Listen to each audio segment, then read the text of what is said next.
Hello, everyone, and peace of Christ, all of you. Please invite your friends and let us have some good time together. Today, as you see, the topic is about auction, and auction is good. Auction is where numbers change, flexible. Like you say 7, he say 8, she say 10, he say 11. And the one who pay more is the one who get the product. Somebody made a comment in the previous video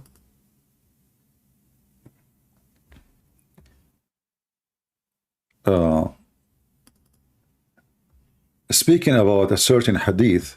Hadith, if you, in case you do not know what hadith mean a speech, Muhammad, he said, and the Quran itself is a hadith, actually. So he said, Prophet Muhammad, peace and be blessing upon him, sure, a lot of peace on him, stated in Sahih al-Bukhari, not Sahib, Sahih al-Bukhari, very number 4, book number 55, hadith number 5, 6, 7, and Sahih Muslim, book number 1, hadith number 4, 3, that out of every 1,000 people, 999 are destined to hell. So if there are 7 billions human beings, how many will go to hell? That's a good question. The correct answer, look, this guy is doing his job. You know, he did the calculation and he got the answer for you. The correct answer to this question is that out of 7 billion, 6,993 millions will burn in hell.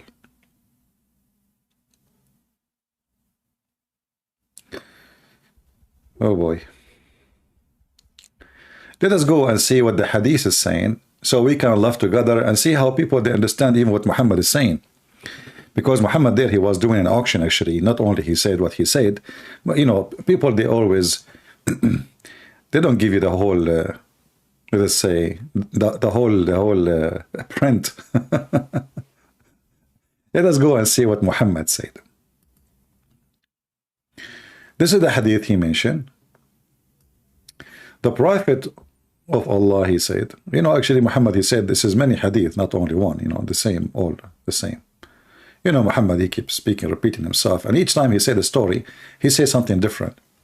But in this hadith, which is the same, saying, the Prophet says, in the day of resurrection, and the funny is that Muhammad, he know nothing about the day of resurrection, but he will tell you what will happen in the day of resurrection. If we ask the Muslims, where this information coming from, like what we see now on the screen, is it in the Quran? No. So where these numbers are coming from? Let us see. He said, then there will be a loud call saying, Allah order you to take from among your offspring a mission for hell, fire. So Allah will speak to Adam in the day of resurrection. He will call Adam, and he will say to Adam, he will say to him, Labbayka wa shabbayka ya Allah, which is very funny. This is something we say in the fiction, you know, stories about the genie. So Allah, so Adam, he will say to Allah, Labbayk, you know, I'm ready, Allah, what do you want? And then Allah, he will say to him, order you to take from among your offspring a mission for hellfire. So Allah is ordering Adam to take from his children's certain a group to go to hell. How many? Adam will say, oh Lord, who are the mission for hellfire? Allah will say, out of each 1,000, take out 999.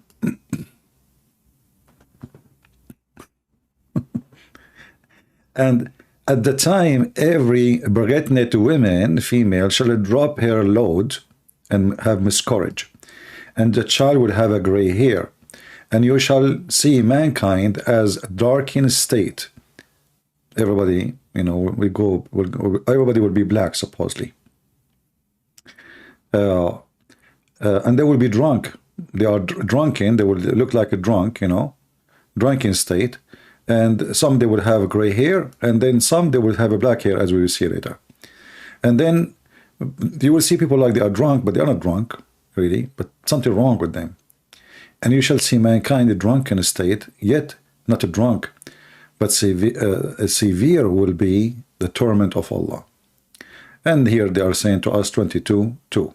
When Allah, Prophet mentioned this, the peoples, were stressed. So the stress and afraid, their faces get changed in color. Whereupon the Prophet, he says, listen carefully.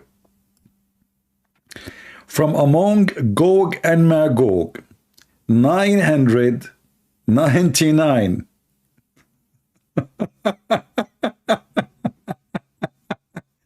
will be taken out, and one from you.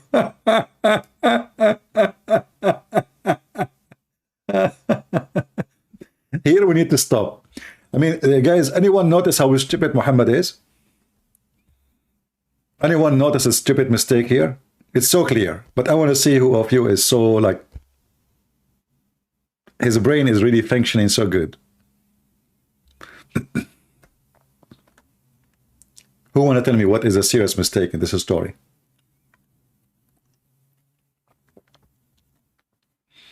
Anyone discover yet?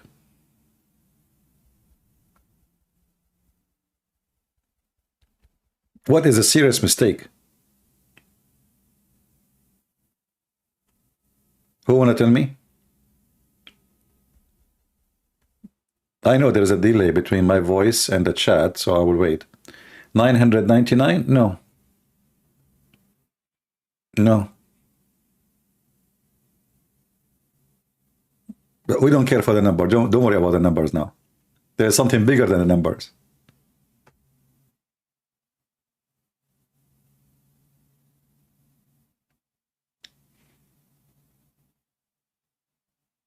No. You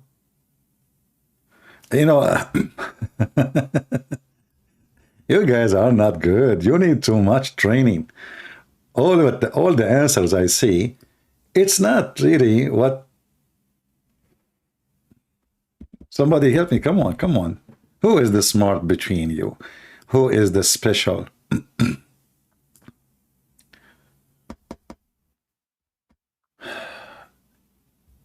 Aha, we have a winner. Among the children of Adam, Versona. Thank you, Versona. So do you see the stupid Muhammad? Muhammad, in the beginning of the story, he said that those are the children of Adam. Let us go back. He said that among the children of Adam. So in the beginning he was talking about Adam, right? And he said, hey Adam, take from your offspring 999 from every 1,999, they will go to hell.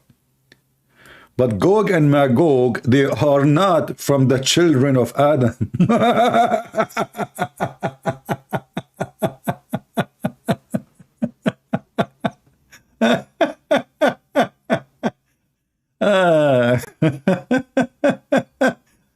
Oh boy, isn't it? This is why until now we cannot find them. If they are from the children of Adam, they are a human like us,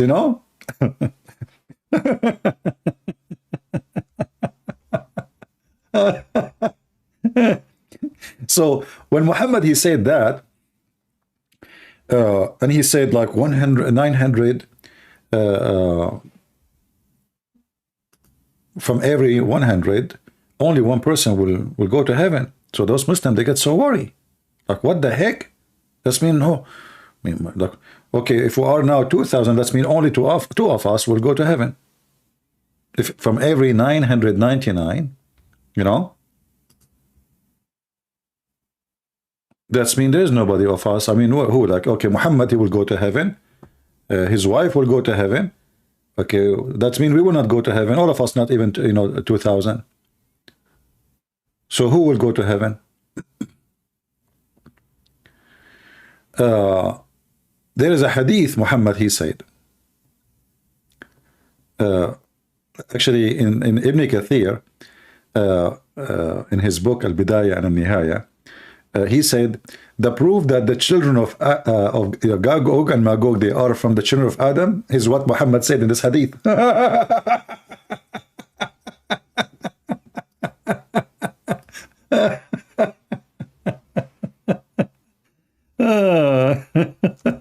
Oh boy. Who is a Muslim would like to call us? So before we continue the auction, because the auction the auction will start soon. Anyone?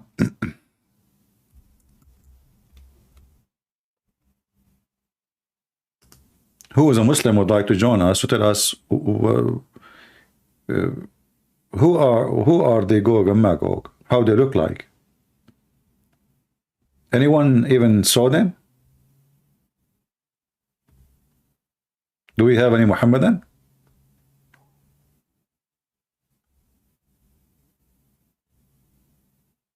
You know, each time you read the Muslim books, you die laughing, literally, about how confused they are and how much their stories is full of fictions.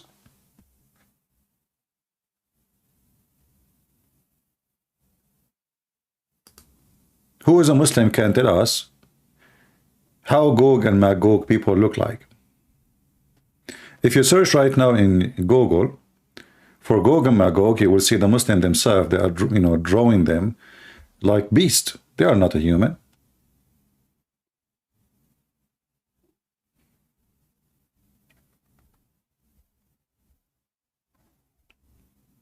Any Muslim can tell us?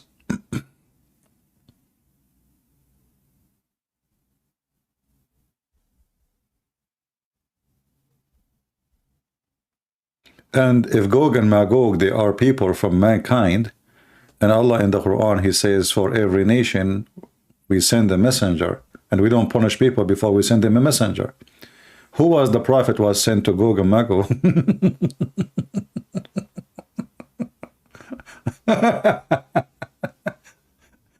Do we have any Muslim here who would like to, join us and give us some of the wisdom of Prophet Muhammad?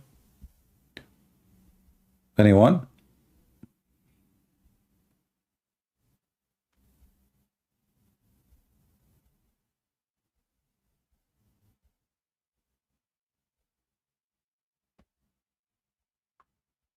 Any Muhammadan?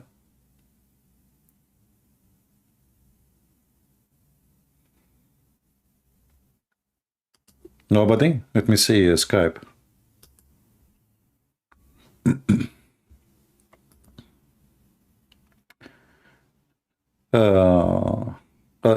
This guy who called me yesterday, he sent me a text message about the marriage established between Prophet and Zainab contain an important aspect of Islamic law. Marriage, first of all, your prophet did not marry her. Your prophet, he just took her home. There's even no witnesses. When she said to him, where is the witnesses? He said, Allah and Jibreel. In this case, any man, he sleep with the women. She said to her, shouldn't we get married yet? Shouldn't we have even witnesses that we get married? You can say to her that Allah and Jibreel are our witnesses. And look how they excuse a prophet who is married. He go to his own son, he flirt with the wife. Anyway,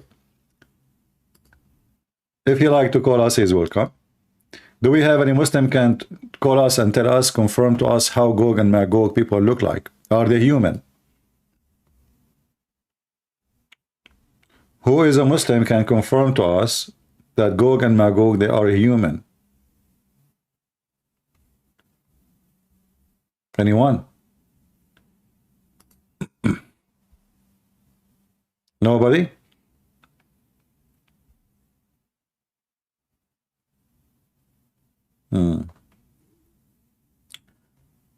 If you read with me here, this hadith actually, if they are human, that will make even Muhammad more in trouble. Why? Because from every human being, everyone, but let's say from the Muslims,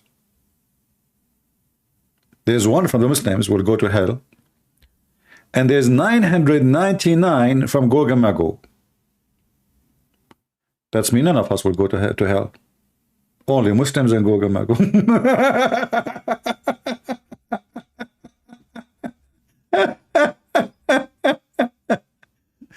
Guys, are you listening?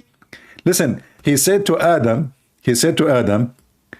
Adam, tell, Adam, he ordered Adam, take from your offspring 999 from every 1,000, 999 to go to hell. Are we listening, guys? Are you with me? From every 1,000, we take 999. Then when the Muslim, they ask, what about us? They get scared, as you see. And those are for sure now the children of Adam. So when he said the number 999, and the Muslims, they get scared about themselves, they said, what about us? Muhammad, he wanted to fix it. He said to himself, uh-oh, I got myself screwed now. What the heck?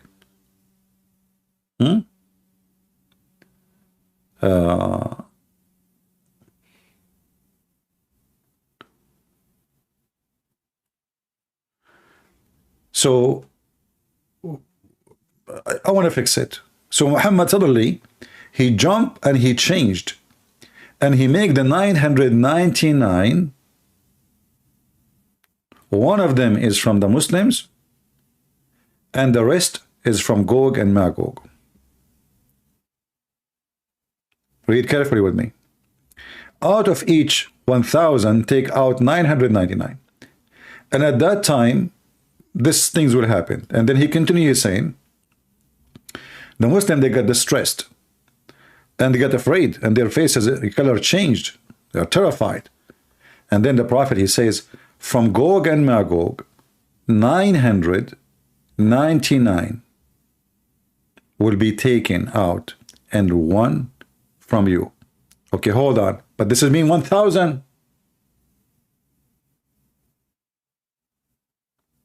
Are you with me? What is the total now?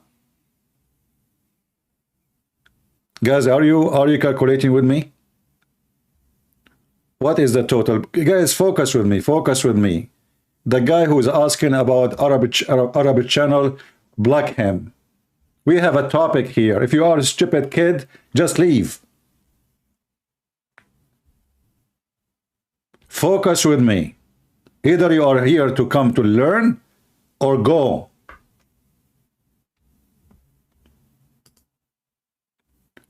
If the total now, what is the total? The total is 999 from Gog and Magog and one from you. The total is 1,000.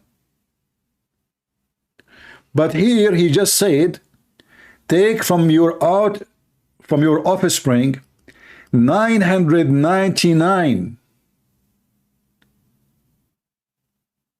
Do you see how stupid this idiot is? Are you focusing with me? Do you see the stupidity? Do you see how we can get the liar so easy busted? It cannot be both.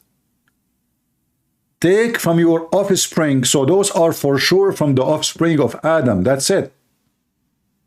Those are human. He mentioned the offspring, as you see, among your offspring. A mission for hell. Adam, he said, who are they? He said, from every 1,000, take out 999. So 999, they will go to hell.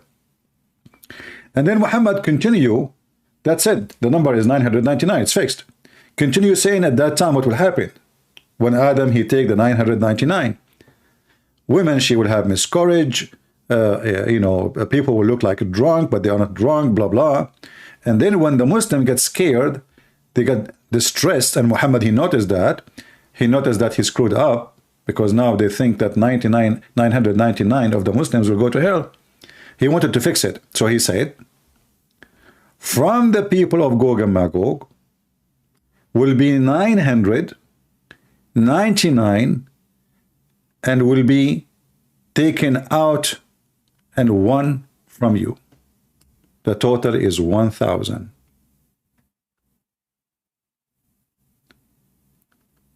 The question is, how come for 1400 years nobody noticed how stupid this idiot is? It's in the front of us. What happened to the brain of people, you know? And I always notice, even when I read it and I ask people to focus, people are not thinking. Nobody is thinking. Nobody see what I see. People just read and continue reading. Nobody is using his brain. This guy is obviously a liar. Because that means, as somebody of you said, Sagab line, nobody left. Nobody left. Think carefully. Look what our friend here, he said. Those people who give a smart answer, they deserve to put their name in the screen. Nobody left. How many people left? From every 1,000 of your offspring, he said in the beginning, you take what? You take 999. Are we listening? No one left. Everybody's going to hell. So when the Muslims decide to fix it and make Gog and Magog a human, they gave their prophet a big screwdriver. So who is the Muslim he dare to call me and say, yes, they are human? Based on this, there's nobody left. Now, if we continue, the disaster getting bigger. If from every 1,000, there's 999 will be taken from Gog and Magog.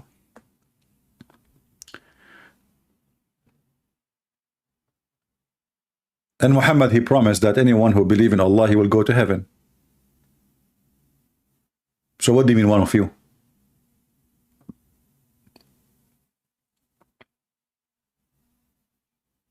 What do you mean, one of you? Isn't it your prophet and even your Quran promised that those who say that there is no God but Allah, Allah will give them heaven and gardens and rivers? Now it's only one from them. Only one of them will go to hell. Why this one will go to hell? And if the only one go to hell, the total is 1,000, there's nobody left. And that's mean the percentage of Muslims to Gog and Magog is 1 to 999. Think about it carefully. How many they will go from the Muslims to hell? 1. How many from Gog and Magog? 999. Who are they both? Children of Adam. From every 1,000 we will take 999. A Muslim might say to us, well, no, the Prophet, he did not say 999 they will go from Gog and Magog. He said 998 and one from you. No, it's in front of you. And now the question is, what the percentage of Gog and Magog in this earth? Based on this, The whole earth, there is only Gog and Magog and Muslims. Where is the Christians? Where is the Buddhas? Where is the Hindus? Where is the atheist? Do you see the stupidity? Based on this story, the ones who will go to hell, all of them, either they are Muslims, one from the Muslims, 999 from Gog and Magog. So where is the Christians? Where is the Jews? Where is the Hindus? Where is the atheist? Where is the Buddhist?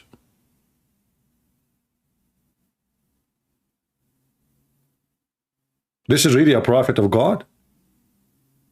And based on this, the ratio of Gog and Magog is 1,000 to 1. So if we are 1 billion, they are 1,000 billion. Where are they? They are the majority, as you see. In fact, they are all the inhabitants of the earth. Because as you see, the ones who will go to hell is Gog and Magog, and one from the Muslims only. So if we say there's, actually we can take the number as it is in front of us, 1,000, 1,000, they will go to hell. Just one Muslim. The rest is 999. That's all who will go to hell. And those are all the children of Adam. That means Christians will not go to hell. Jews will not go to hell. Hindus, atheists, nobody. Only Muslims and Gog and Magog. Somebody saying, turn your mic. You cannot hear me, my friend. You have a problem from your side. My microphone is strong and good. That's from your side. Is my voice good, guys? Do you hear me very well? Anyone have difficulty? However, if you have difficulty, most likely Satan, he did piss in your ears.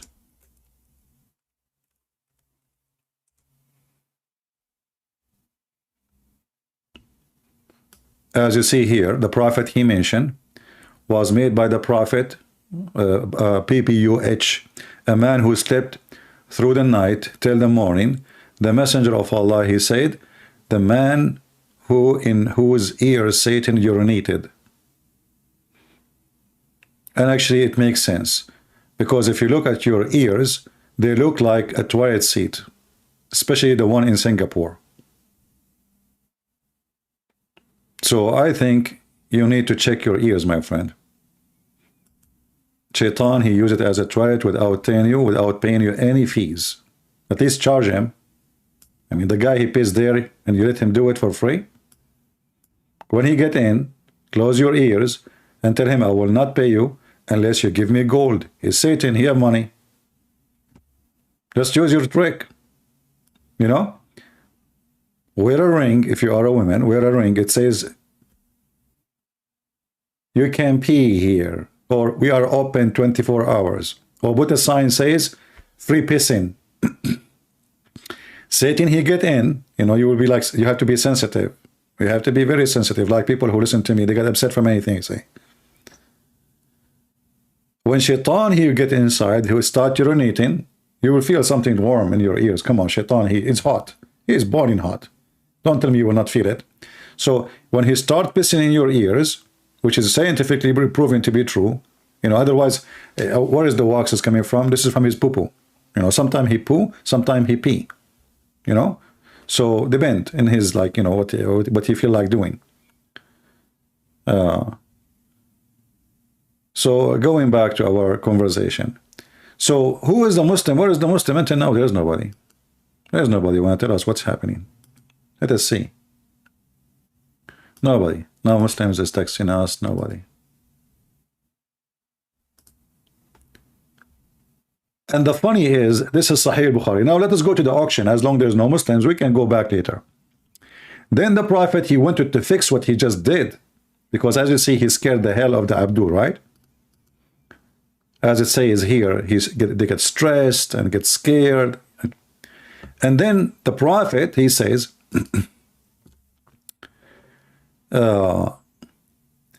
you Muslims, compared to the large numbers of the people, will be like a black hair on the side of a white ox, or a white hair on the side of a black ox. Man, Muhammad now, he made a big poo-poo. A second ago it was 1,000 to 999 to 1. Now it is one hair in the whole billion hair on the animal. And then he continues saying,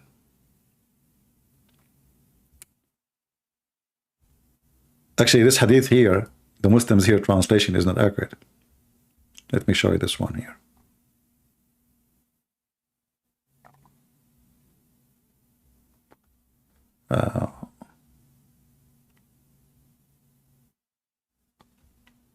Which one? Which one? Okay, here.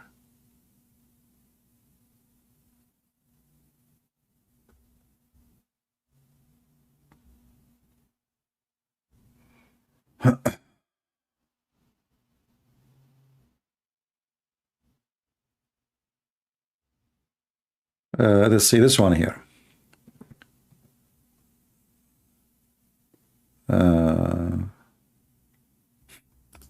Guys, look at this. In the previous hadith, Gog and Magog, they are from the offspring of Adam, correct? But look what happened here. Read with me carefully. Muhammad, he'd taken an oath. He said, you are going to be with two creations. Do you see the word two creations? You will be counted with two creations who are immense in number. Ya'juj wa Ma'juj, and those who died from the progeny of Adam. And he added, and the one who from the progeny of Iblis. The kids of Iblis are dying too, they died. So look what happened now.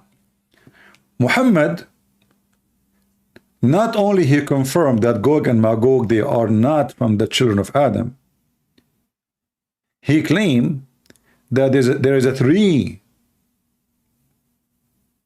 creation, but yet he claimed there's two creation in the same time. Do you see the word two? You will be counted with two creation. Okay, you will be counted. That means there's two creation which is not human. Those are Gog and Magog. And you will be counted with them to be the third. So two creation, and you will be counted with them. Who are the two creation? Who will be in a huge number. The two creation will be in a huge number. Scary number. Which means the Muslims will not. Ya'juj wa Ma'juj,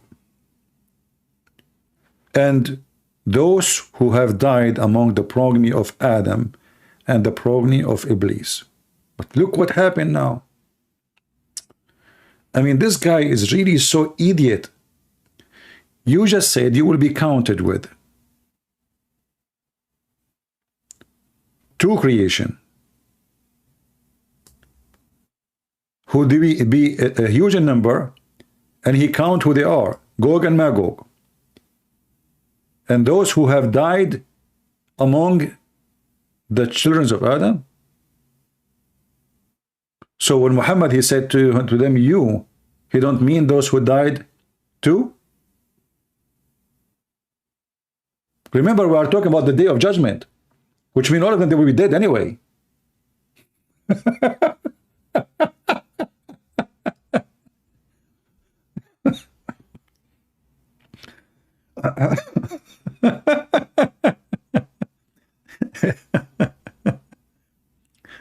So you will be counted with those who they died from the children of Adam and the children of Iblis and Gog and Magog. But according to Islam, Gog and Magog, they never die. And this is additional proof that they are not a human. Are they dead? There's a hadith actually says that one person of Gog and Magog, before he die, he will have 1,000 baby.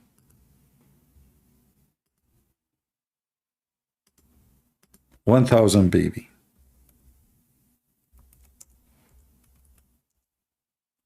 Let me see if I can find this hadith.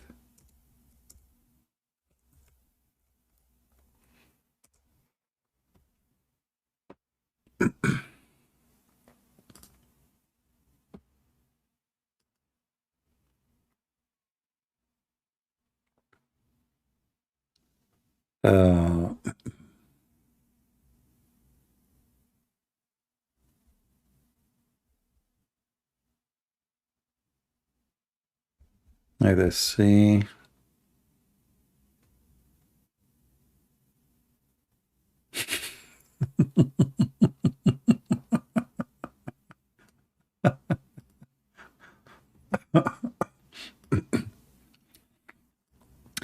Guys,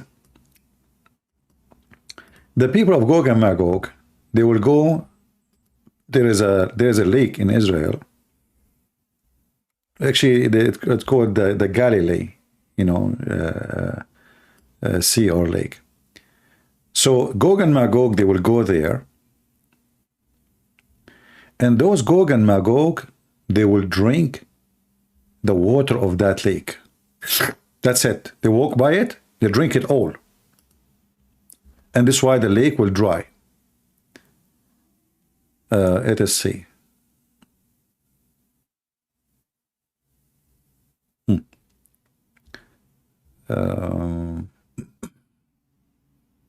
Here we go.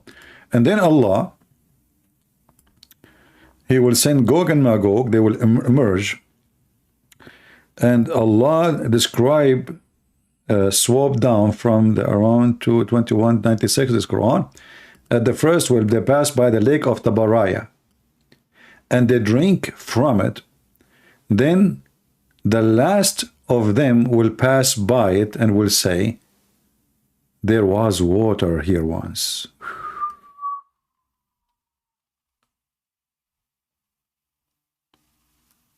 People, do you know how big the lake of Tabaraya? Gog and Magog, they are so huge in number to the point that when they start going through it, they will drink it all. And then they will keep walking, and then when maybe thousands of miles after, one of them, he will walk by with his, like the left of thousands and millions, he will say, here used to be a lake.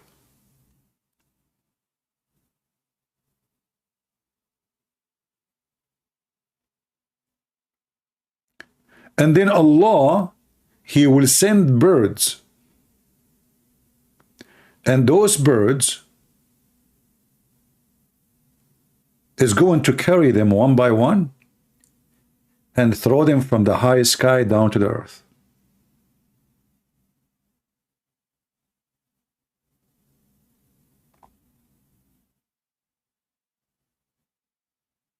And then Allah will send rain.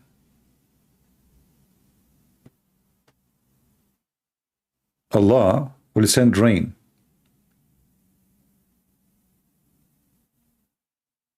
And you notice here, it says in the front of us,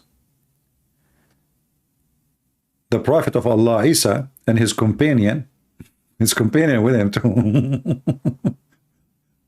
will be seized there until the head of an ox would be their ear to any one of them. And then 100 dinar are the one of you today.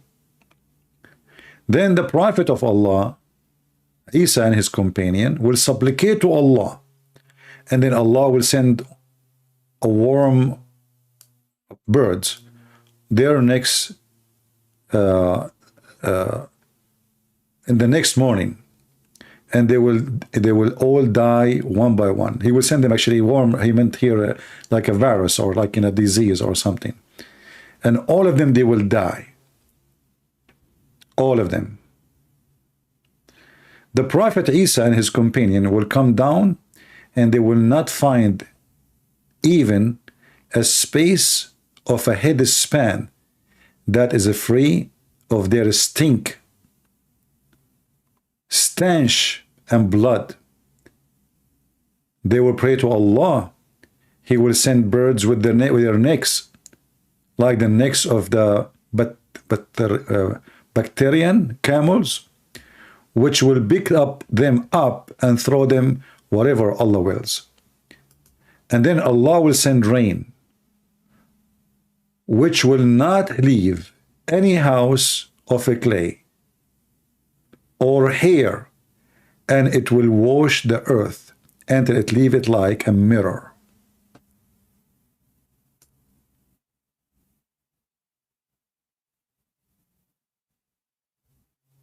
Do we have any Muslim?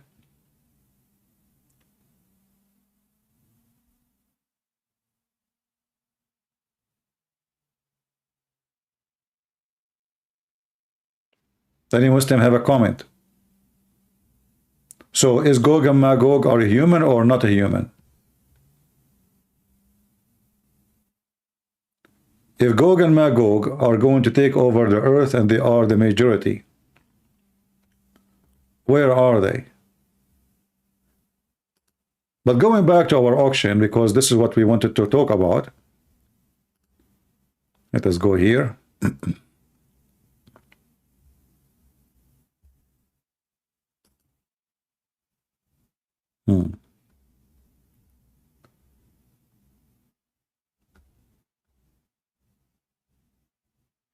Where is the hadith?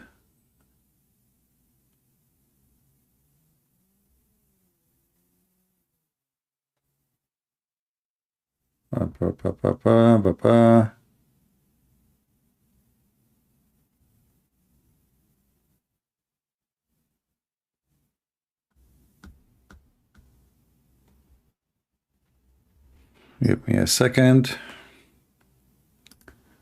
Any second, any time a Muslim would like to join us, please feel free.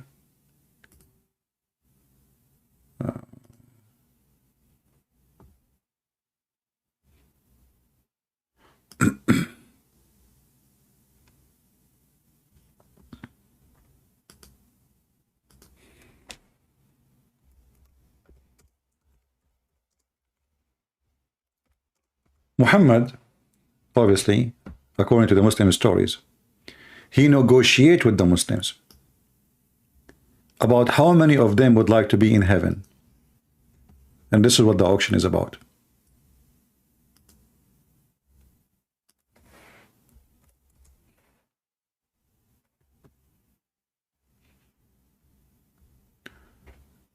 Here we go.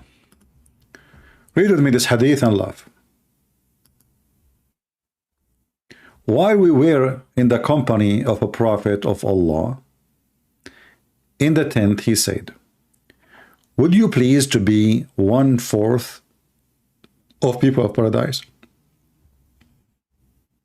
Do you like to be 1/4? The Muslim, they said, yes. Okay.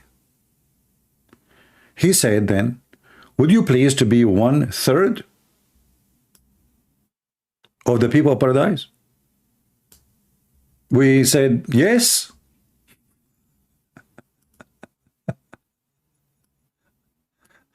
Then he said, would it be please you to be half of the paradise? We said, yes. Thereupon he said, "I hope you will be 1/2 of the people of paradise."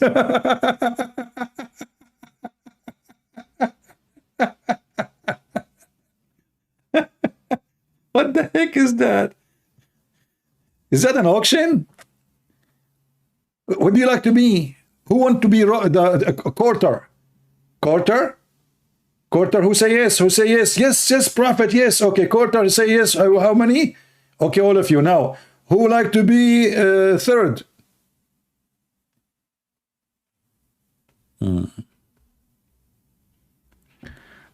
Danny saying, who cares about me, buddy? I don't know you. Obviously you care. Why you are here, you idiot? You did hurt my feeling, my friend. I mean, you are so much you don't care to the point you are here sitting in the chat, my chat, like a chicken, and you are telling me who care about you, buddy. That's a good one.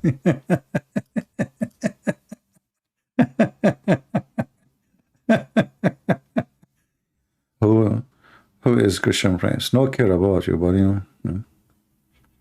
I mean, you eat it. You just said who is a Christian Prince. You just say the Christian Prince. So obviously you know me, and I'm so well known to the point you are coming to me and where you can go. Sit down, sit down. So Muslims, is it up to Muhammad this conversation to say? And if it is, I hope you will be. So what the point of this? Would you like to be the quarter of people of paradise? Well, what does that mean?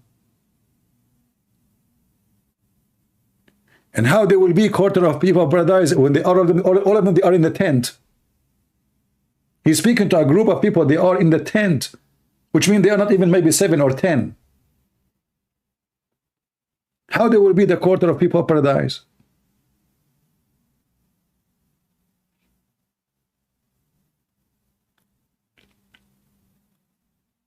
Do we have any Muhammadan here? Do you believe Muhammad exists? I don't really care. Obviously, Muhammad is not his real name if he was exist. Obviously, this is not. There is no person whose name is Muhammad. Even the Quran confirmed that. You know, sometimes call him Mustafa, sometimes call him Ahmed, sometimes call him Muhammad, sometimes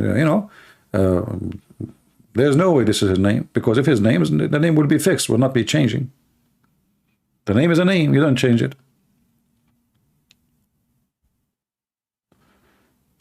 Do we have any Muhammadan here? So as you see, all the stories Muhammad he come with, proving of his stupidity. This guy, he do not know simple mathematics. He claimed that 1,900 from people of Gog and Magog, and then he tried to fix it. So he says 999 from them, and 101 person from you, but that is the total is 1,000.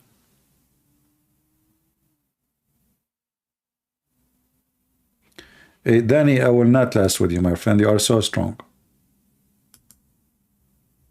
Yeah. Take a hike. If you are a man, call me. How many there are?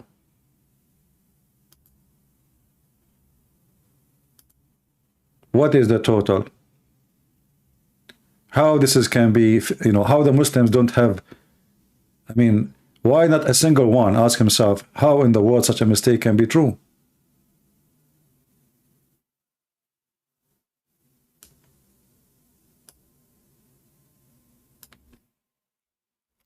Any Muhammadan?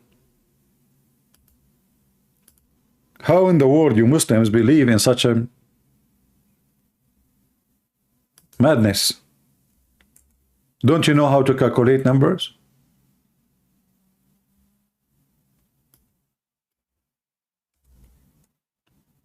Any Muhammadan, he want to stand up and be honest?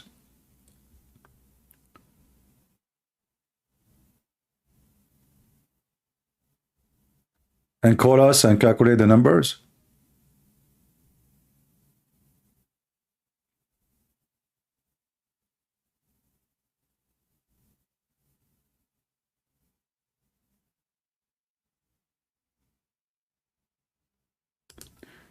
Now here actually, I just found another hadith. The drama is not over yet. The drama is not over yet. Read carefully with this hadith with me, please. And let us see who of you will capture the mistake. This is the same story, but this is a different report. Let's read together. The Prophet of Allah, he said, Allah pray on him and salute him. Allah will say in the day of resurrection, O Adam, Adam will reply, Labbaika, Shabbaik, whatever, and all good in your hand.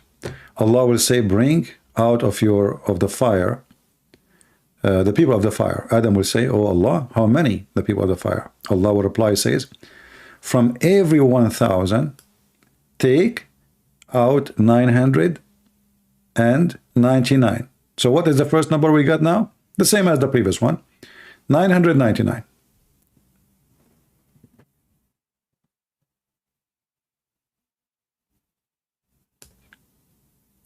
At that time, the children would become scared, and you will know they would have a gray hair. The female would discourage her child, blah, blah, blah, blah, blah. And then let us go to the important one. Then when the Muslim, they get upset and get scared, Allah Prophet, he says to them, he said, rejoice with a glad tidings. When the Muslim, they were afraid and they became like really terrified. Who will be the expected one? Everybody is wanted to know who is the one, the lucky one who will go to heaven. He said, rejoice with a glad tidings. One person from you, and 1,000 will be from Gog and Magog.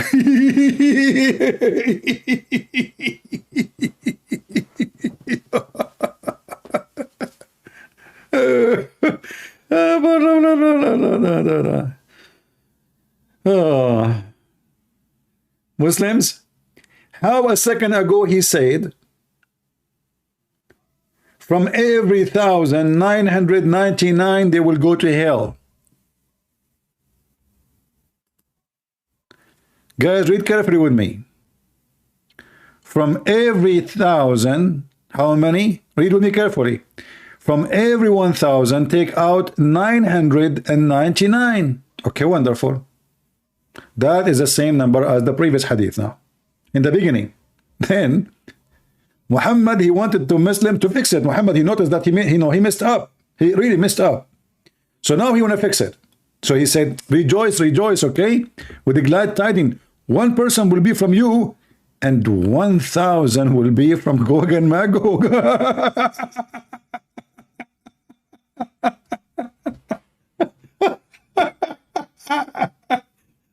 What the heck is that, man? Hey, Muslims, where your prophet, he got his PhD from in mathematics? How 999 just a minute ago from Gog and Magog, a minute after, supposedly now he fixed it. Look, as like now, by the way, nothing changed anyway. Still one from you. I mean, do you see the stupidity? Nothing changed. You said from the beginning 999 from Gog and Magog and one from you. And now he said to them, no, don't worry, rejoice, rejoice, good tidings, good news, good news. Listen, it's going to be 1,000 from them and one from you. Nothing changed, still one of you.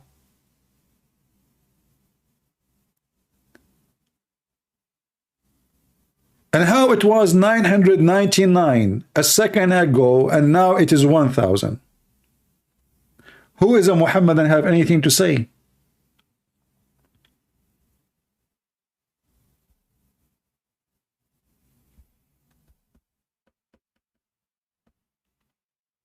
Looks like today we are not in the mood, and we don't have Muslims to debate us or to discuss with us. Right? Let us see some of the comments. Look like we don't have Muslims today, so I will not keep you long then. One of the comments, he said, will Muslims see false prophet as a Christian who believe in Jesus, the way his words instruct Christians to believe, and Christians see Muslims as false prophet who believe in Jesus the way Quran instruct Muslims to believe, but the Bible does not tell the Christians they are false prophet. They are false prophet, and neither does Islam Quran. Here you see when somebody he making a poo-poo. There's tons of verses in the Bible that says be aware of false prophet. Actually, the video we played, I mean, this guy's an idiot. Isn't it in the beginning of the video yesterday we played? We showed you how Shabir Ali, daughter, quoting Jesus saying, be aware of false teachers, false prophet. And this guy, he says in the Bible, nowhere it says that. Let us see the other one. The one that we mentioned. Okay, here. This is a Muslim. And by the way, the Muslim now, they use like names, Christian names, like Joseph and Henderson. This Abdul, his name is Joseph Henderson. Okay, his name is not Muhammad or Ahmad or Khalid. His name is Joseph Henderson. Okay, Joseph, what do you want to say to us? Hey, Christian friends, are you that bad that at defending your own beliefs and religion that you have to change the subject every single time and bring the Quran and Islam? You are bad at debating, lul. You know, my friend, I will use your logic. Each time Muhammad, they ask him about how you are a prophet, he attacked the Bible. And he attacked the Christians, and even he killed them. So do you see how stupid you are? When the Christians, they came to debate Muhammad from Najran, what Muhammad, he said to them? Come, bring your wives, I bring my wives. Bring your children, I bring my children. And let us invoke Allah to curse the one is lying. So you're a prophet, even when he went to debate, he turned the debate as a cursing party because he have no answer. Let us ask Allah to curse the one who's lying. And this is how proven how stupid your prophet is. If a Hindu, he called me right now, and he said to me, he believed there's 30 million God. He's not lying to me. That's what he believed. He believed in a lie, according to me, yes. But he's not lying. You know, a liar is somebody, he knew that he's wrong, and he tells false information, claiming it is true. If somebody he do not know, he did not lie. Let's just say you go to court, and the judge asks you, did you see this guy killing this guy? And you were just in front of the door where the crime happened, and you say no. You are not lying, even though the guy was inside. If the question stopped there, you did not lie. If he said to you, was he inside and you saw him coming out? And he say yes, you are telling the truth. If you say no, then you are lying because you said something against what you know. So when we speak against Islam, because all of Islam is based on attacking Christianity, from page number 1 in the Quran, you open the Fatiha, it says, verse number 5 and 6, please Allah, don't make us the same like the cursed one and the lost one. The cursed one is the Jews, and the lost one is the Christian. So you Muslim pray 5 times to your God. You cannot even pray to your God without cursing us and calling us names.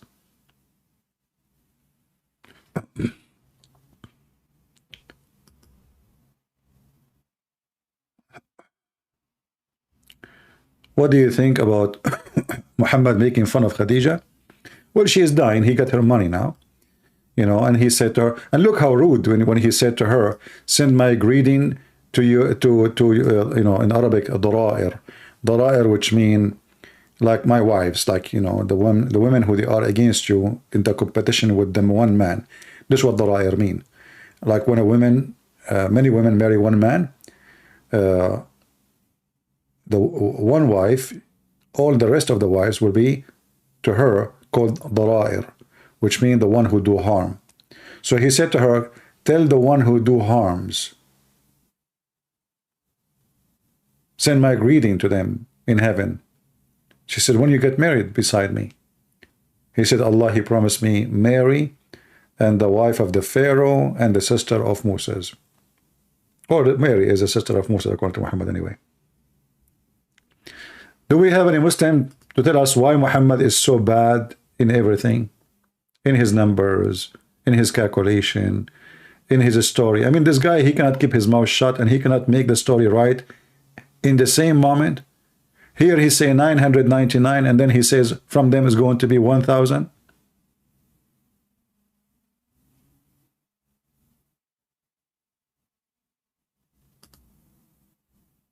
Do we have any Muhammadan?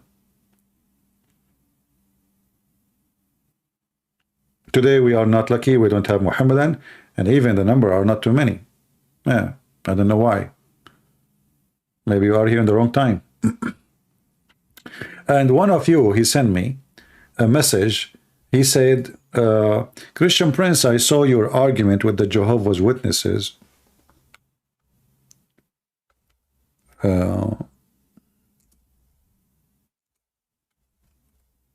And brother, you got your understanding wrong. You got wrong spiritual understanding. What is the wrong spiritual understanding? Jehovah's Witnesses, they are the same as the Muhammadan. They are pagan. They are not believers in God. This is Jehovah's Witnesses, this guy who sent me the message. I asked him a simple question. This is Jehovah's Witnesses website. How many gods you have? And until now, I'm waiting for his answer. This is the false translation of John. You see, the Muslim, they say, Christian, they change their book. As you see, even when you add a letter, we don't accept it. A letter. In the beginning was the Word, and the Word was with God, and the Word was a God. According to the Jehovah's Witnesses, there's many gods. Because the Word was a God. Just a God. There's many gods.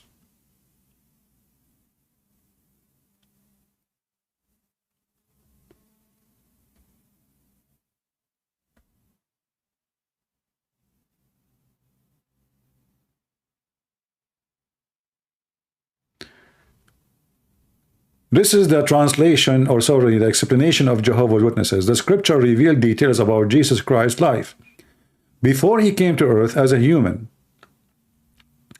The word or the logos, like until now you see there's nothing wrong. I mean, come on, okay, so the logos, they are talking about the logos too.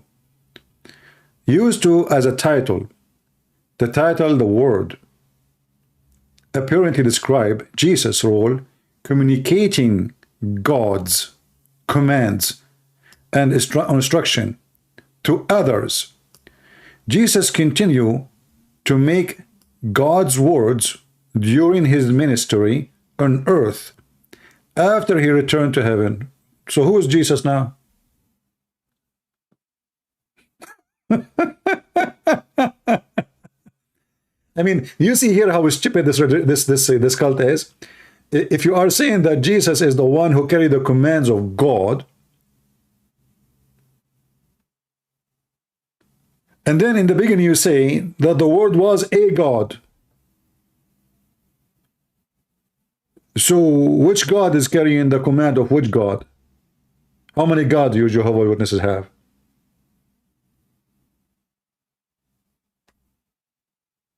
Jesus was carrying the commands of a God. And you will notice here, Jehovah's Witnesses, they make the word God here in their translation. You see here, you will see it is capital letter. In their translation is a small letter and it is A.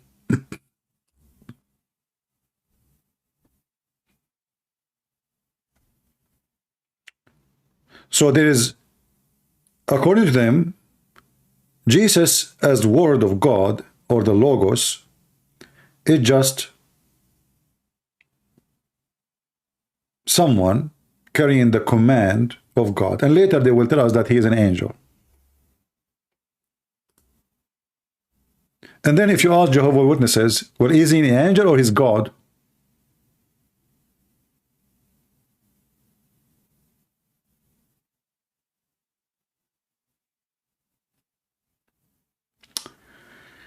Can you explain what Isa mean in Arabic? According to dictionary, mean camel. Ais. Ais is a word mean camel. If you ask the Muslim what Isa mean, they don't know.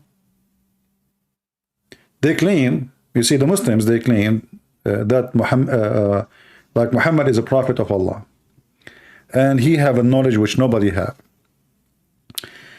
But if you go and you will see in the Bible, we will see we have the words and we have the meaning of every word there. Muhammad, because he's a thief, he have nothing to do with the previous prophets, who they are really prophets. He stole names, he do not know what they mean.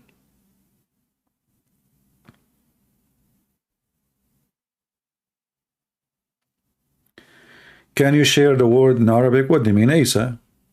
Isa mean camel.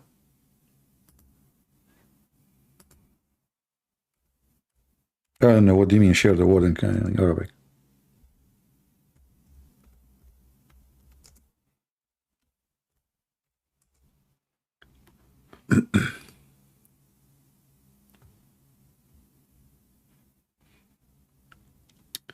I can send you a link. Maybe, let me do that. This is the dictionary, the Muslim dictionary.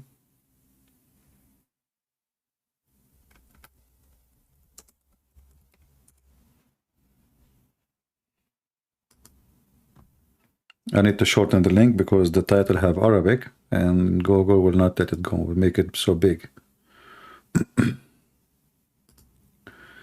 All right, let's see now. Open it and you will see you can use Google Translation to translate the page. You will see in the beginning it says Isa is a name, the name of the Mr. Messiah, peace on him, and they continue saying it's a name, Hebrew or Syriac, belong to the Christian belief. He was born in Bethlehem. This is the first line. Then you will see Is, Ism, Is, Jam'u Ayas, Is, Ism, and then you continue.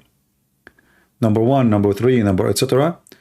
Give you all the options how to pronounce the name.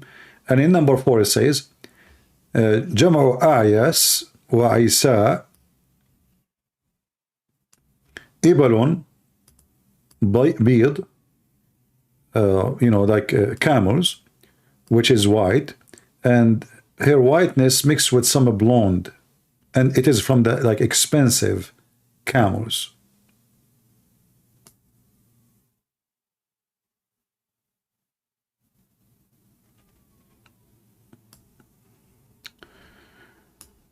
Do we have any Muslim?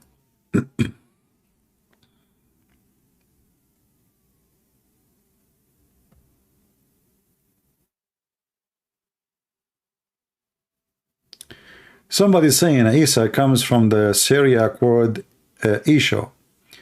Well, even if Muhammad is trying to copy the Syriac word, he got the name wrong.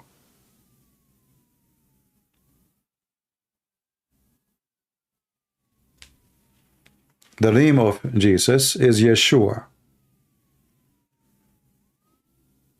and in Arabic, Yeshua. There's a huge difference between Isa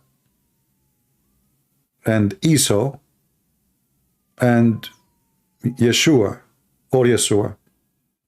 See, the Hebrew always switch the seen to sheen and the sheen to seen in Arabic.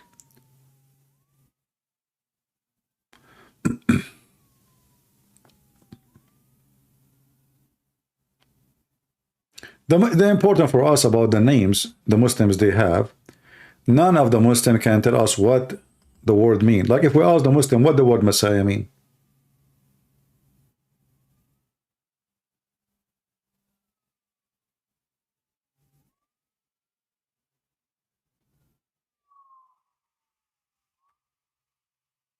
they didn't know. What Abraham mean, didn't know. What Moses mean, didn't know. Didn't know.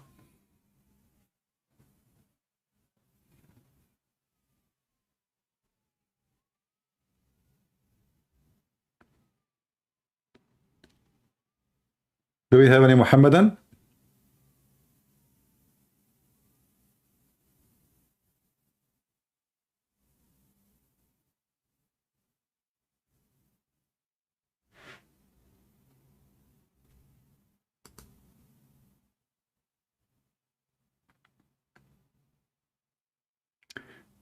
WAI saying, I don't even believe in Muhammad was a prophet. He never was anything, but I don't know. Okay, not gonna tell you what I believe he was. He kept on the challenge. Okay. Do we have any Muhammadan want to say anything?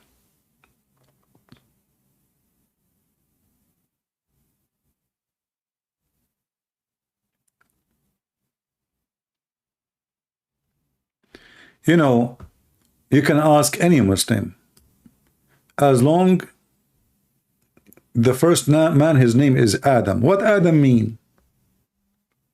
Just to show you how they are disconnected. They have nothing to do with the Bible. Have you ever heard of a prophet of God? He don't have a basic knowledge. Okay, you believe in Adam. What Adam mean? Any Muslim can tell us what Adam mean? Based on your religion. Why God called him Adam? Do you know?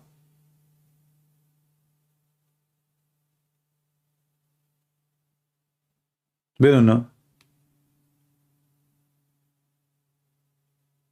His wife, his son, their names. Noah. Why his name is Noah? Do you know what Noah mean? We don't know. So what do you know?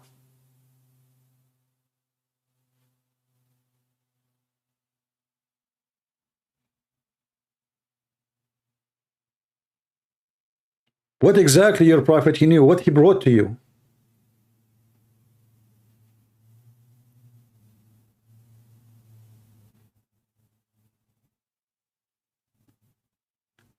And you know, one of the example, a great example of their stupidity that they do not know. If you remember, once the dad was debating a Christian priest. He said to him, in your Bible, Israel, Jacob, he was struggling with his God. He was wrestling with his God. Then you ask the Muslim, what the word Israel mean? So this is what this mean.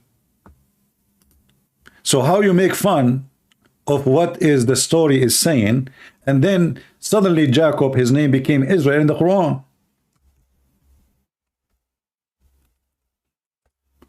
If you type now the word Israel, you will find always Allah say, children of Israel, children of Israel, children of Israel, children of Israel, children of Israel. Okay, how Jacob, his name changed to become Israel? His name is Jacob. And by the way, there's nowhere in the Quran it says that Jacob is Israel.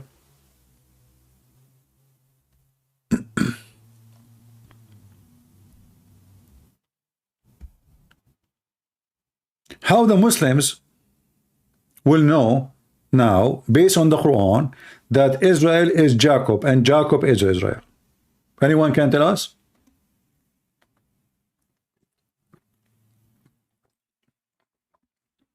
Suddenly the name Israel appear in the Quran without no introduction. Imagine I'm writing a story for you, and then in the middle of nowhere I change the name of a person, his name is Jacob, and I start saying Israel. But people now will be confused. Okay, what happened to Jacob? Where is Jacob? How the Muslim they will know that Jacob is Israel? And why you are calling him Israel? They have no answer. Because all of Islam is a theft. Islam is a theft.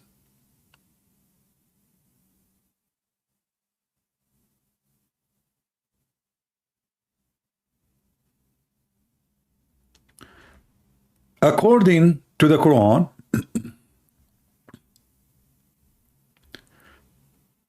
David and Isa, they cursed the Jews. They cursed the children of Israel.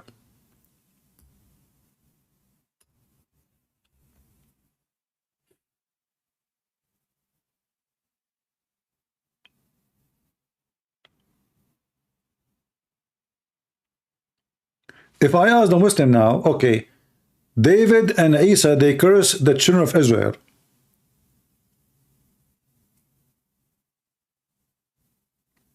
Are they allowed in Islam to curse?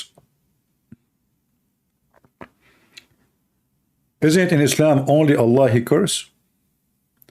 Do you know that Muhammad even he forbid Muslims from cursing the shaitan?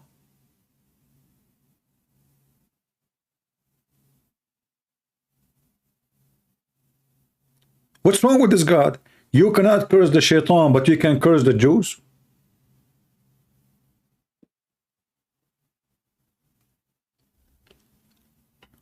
Once a Muslim, he was upset and angry.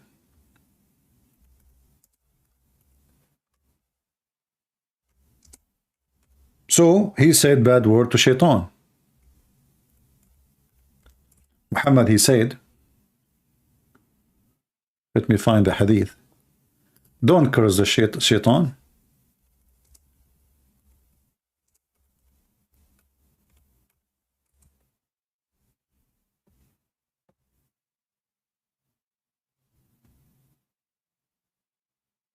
Let me see if I can find it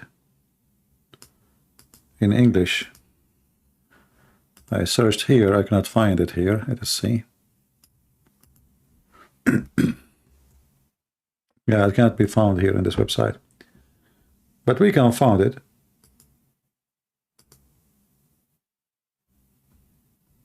In different place.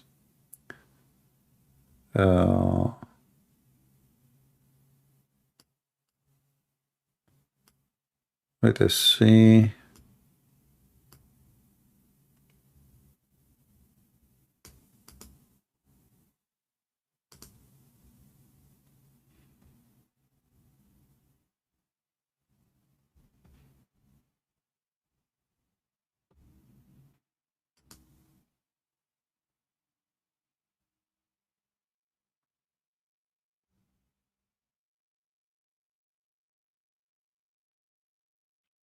I'm trying just to find the hadith for you.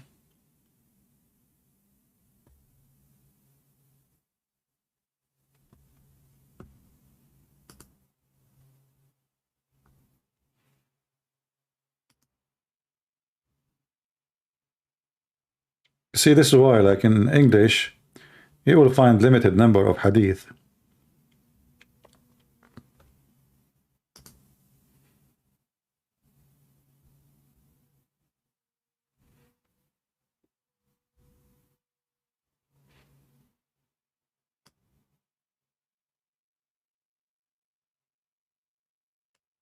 Let me see this one.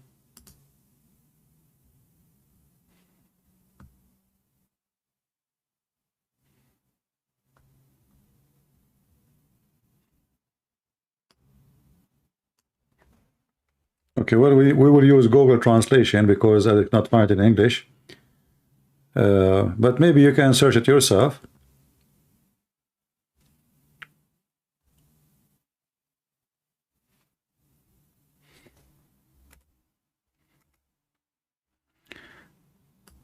This is a Muslim website. It says this is a Sahih hadith. It says لا تسبوا الشيطان وتعوذوا بالله من شره. Don't curse the shaitan.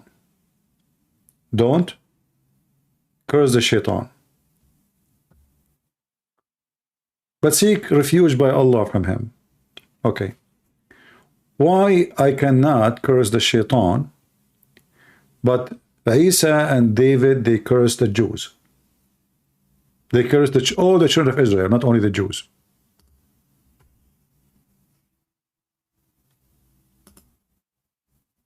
Any Muslim can tell us? In the same time, there's tons of verses in the Quran about calling the shaitan names and cursing the shaitan. And Muhammad himself,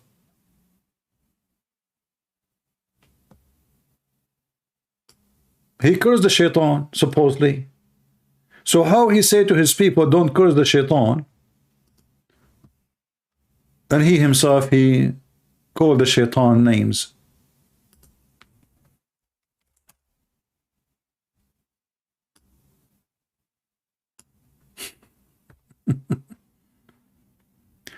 And by the way, this hadith here proving to us that Muhammad was mentally ill. If you read it carefully, you will see that Muhammad was standing praying, and suddenly he started extending his arm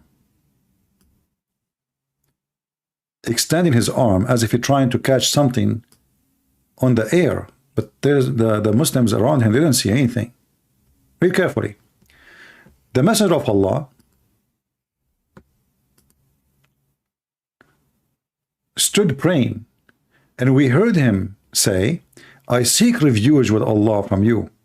Then he said, I curse you with the curse of Allah, 3 times. And then he stretched out his hands as if he to take something. When he finished praying, we said, Oh, Messenger of Allah, we heard you saying something in your prayer that we never heard you saying before. And we saw you stretch out your hands. He said, the enemy of Allah, Iblis, came with the brand of fire to throw it in my face. So I said, I seek refuge with Allah from you, 3 times. Then I wanted to take hold of him. And then he said, by Allah, were it not for the prayer of our brother Sulaiman, he would have been tied up this morning for the children of Al-Madinah so they can play with him. So Muhammad, he claimed that while he was praying, he almost catch the shaitan, Iblis.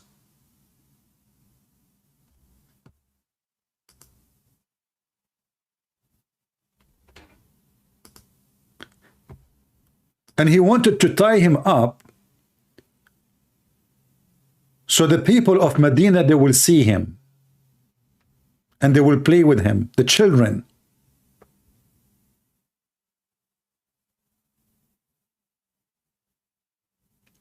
And here we ask ourselves the question, how come Shaitan can be seen by Muhammad, the Muslim cannot see him? And what Sulaiman have to do this? The prayer of our brother Sulaiman? Why Sulaiman, he granted the Shaitan protection? And how you can tie up someone is invisible. Someone who has nobody. How he is invisible? He can go through walls, and Muhammad, he can tie him up.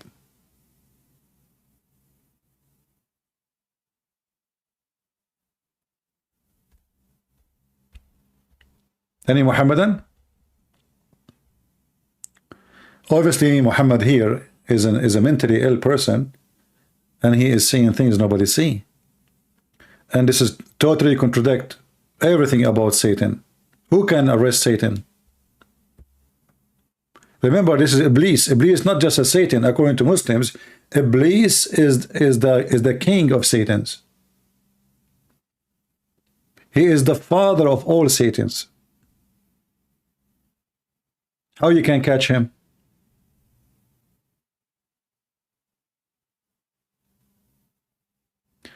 A Muslim, his name is Fixed Origin. He says, obviously you did not read the Bible. You haven't heard it. Killing infinite is love. Well, Fixed Origin, well, didn't your God Allah, he made the flood of Noah? There was no infant at that time. Secondly, Abdul, what if I show you your prophet, he says you can kill the children, it doesn't matter what their age. Number 3, what if I show you the story from your Quran, the same one you are complaining about? Number 4, don't you know the Jews, they did not even do what you are saying? This is the hypocrisy and the stupidity of this religion. It is in their Quran, and I challenge this potato to call me, and I will make you read the verses about the same story you are reading from or about. Do you dare? Fixed Origins, do you dare to call me, and I will make you read the story about the same person mentioned in the Torah, in the Old Testament, in your Quran? Do you dare? You don't. You're a potato. So, if they are the one who is killing infant, it's okay. If you are the one who killing infant, you are bad. They came to Muhammad. Actually, let me show you this story. A person who was forced to convert to Islam.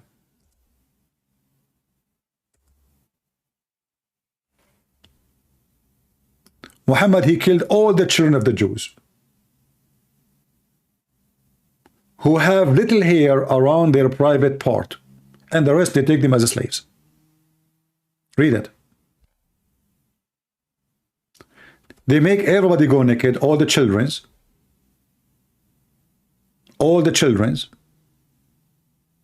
Anyone he have one hair, just one hair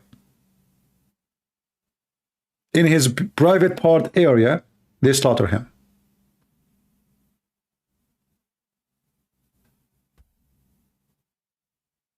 Do you see it? Those are children's. Why they are asking them to take off their clothes? Because in the appearance, all of them, they look children's, right? Otherwise, if you look like a man, they are killing the men anyway. So they made the baby, the children's, to take off their clothes. They stripped them from their clothes. And if there is one of them, he have one hair in his pubic area, they kill him.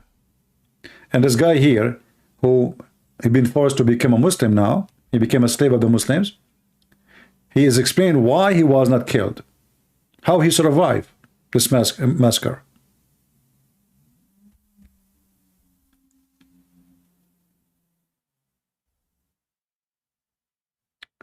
Do we have any Muhammadan? You're a prophet, he hate everybody. Your prophet, he made the genocide. He said, if I become victorious, I will expel all the Christians and the Jews from the Arabian Peninsula, and he killed them all. Until now, there is zero Saudi citizen, he is a Christian or a Jew. What happened to the Jews? What happened to the Christians? What happened to the pagans? Muhammad was a pagan anyway.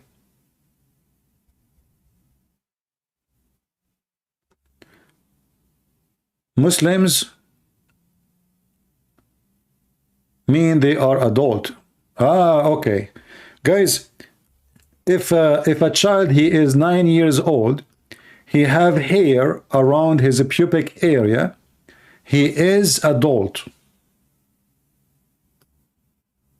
Do you see it? Now, what about you call me and I will show you from the Quran the same story you are complaining about in the Bible. In the same time, let me get you busted again.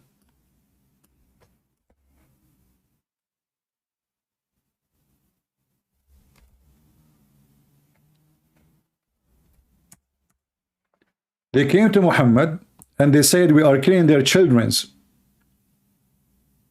He said, they are from them.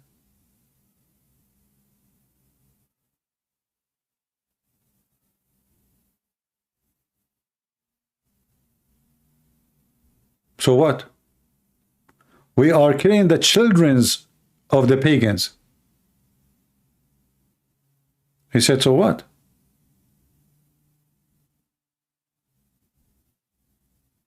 Do you see it? Does it say children's?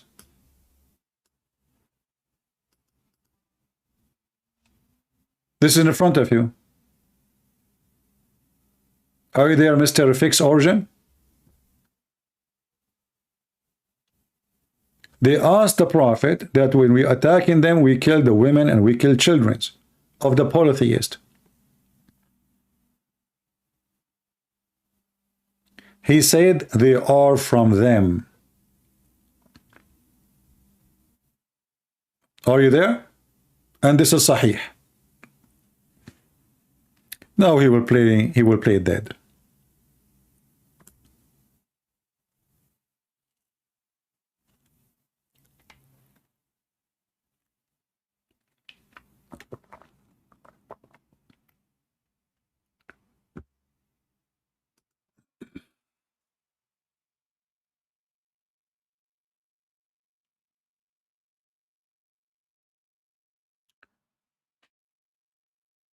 Children these days are reaching puberty at the early age, I believe. Studies say 9 years old, which is a sign of times.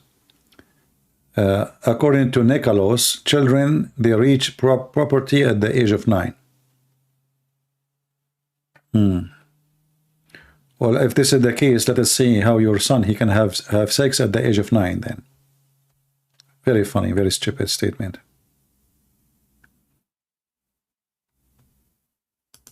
Muhammad, he married Aisha at the age of 6. So at the age of Aisha, obviously she was, and according to Muslim, she was dating a guy before Muhammad at the age of 4. So Aisha at the age of 4, she was, having orgasm and she was dating men.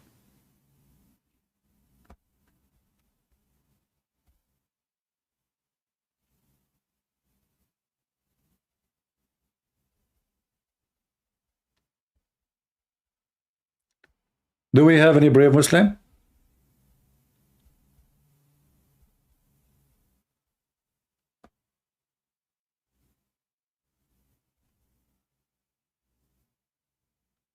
And if we go with this guy, if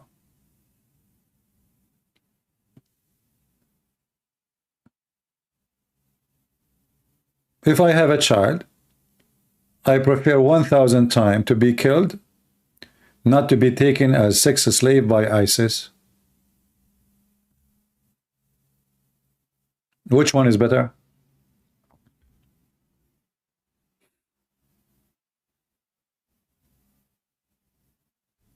Which one is more honorable? They took the women, they took the children, and they made them their sex slaves.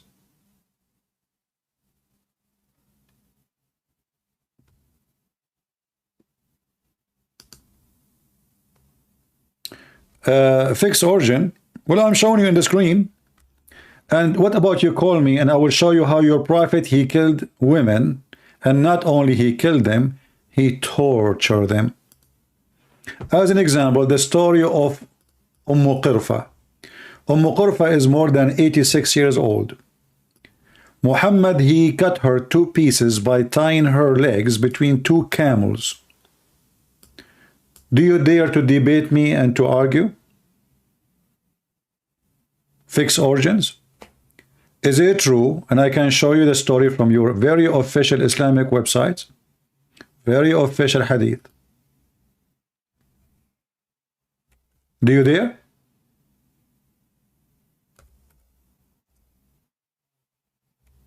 Is it true that your prophet, he killed Qurfa, a very old woman,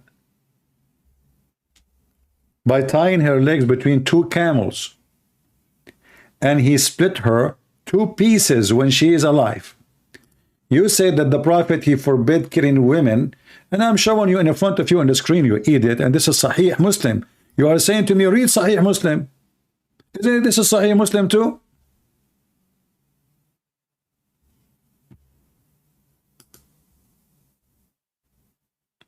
Isn't the hadith I'm showing you Sahih Muslim?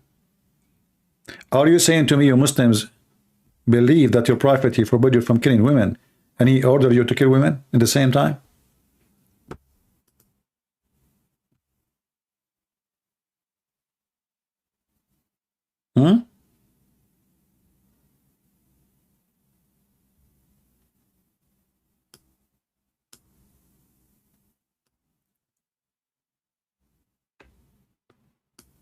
This is a Tabari. Let us show you what the crimes of Muhammad, the filthy criminal. This is Tariq al-Tabari, your scholars, your imams. How Muhammad, he killed Qurfa. Al-Tabari, volume number 2, page number 127. And in the same volume, volume number 2, page number 265.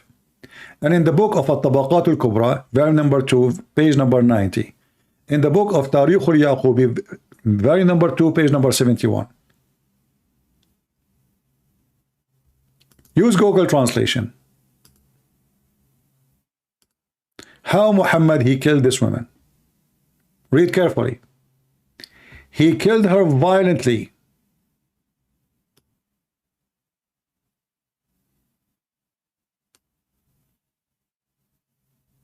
How? He tied her up between 2 camels, and he cut her 2 pieces.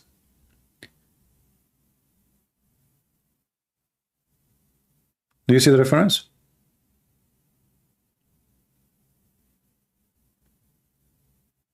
How old she was? Very old woman. And she was a very well respected woman too. Not only she is old, she is very well respected. She is a great woman.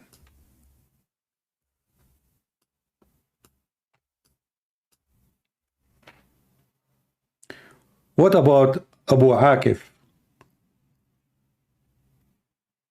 I mean, we are talking about a rapist who raped even Safiya. He killed her father, her brother, her husband. And then he made her walk over the dead bodies of her family. And then he made a tent less than 500 meters away from the camp where he killed them. And he raped her.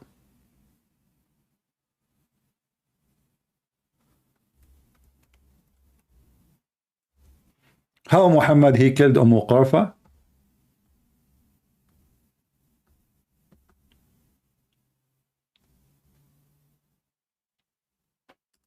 Any Muhammadan?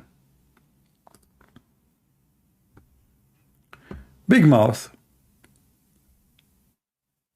You know, the Muslim, they wanna try to paint their prophet that he was a person who came in a white horse. He was in love with everybody. He did not kill people. He did not rape women. He did not kidnap children. He did not, you know. He was a very nice person. He was Jesus. He said, love your enemy.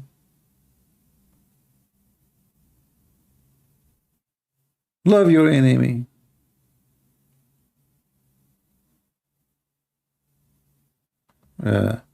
You fail English? Okay, my friend, I fail English. Your prophet, he failed in everything. Here we go. I'm showing you in front of you. This is Sahih Muslim. Do you see it? I have the number. I have the reference. I have the page. Same time, if your prophet did not kill children, he killed only people who they are 7 or 8 years old, according to you. And he raped little children who they are in the age of Aisha. Does that make him a good person? I will go with you. Does that make him a good person? As an example, Bani al-Mustaliq,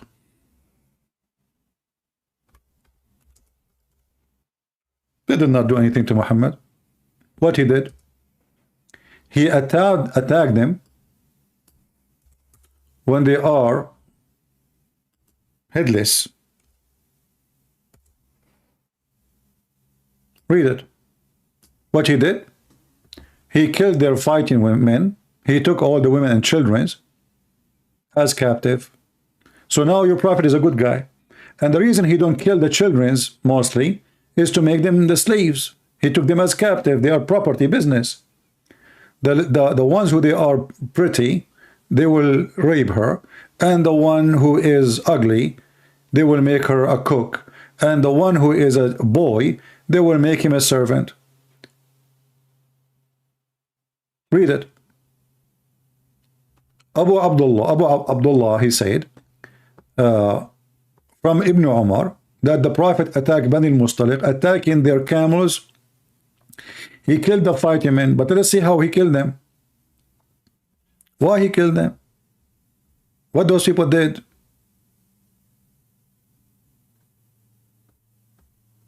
You will see that they were headless. They have no idea. Without warning. He attacked them without warning. Do you see it? And what he do? What the purpose of this attack? To steal their animals and to take their women and children. And this Abdul trying to say to us that Muhammad was a good man. In the same time, the coward, the son of Muta, he refused to call me to show him from the Quran the same story speaking about Cain the infant, that Allah is the one who killed the person. His name is Samuel. It's in your book, you stupid donkey. It's Allah who ordered, the order you see about in the Old Testament, according to your stupid prophet. He is the one who ordered the Jews to kill the infants. Why? Because the enemy, they killed the infants of the Jews. They killed almost every Jew. They opened the belly of a Jewish woman to take her baby. They won't show you that from your books. But you are a coward, you are not there to, to say, show me. The same story you are attacking in the Bible, it's in your stupid donkey book.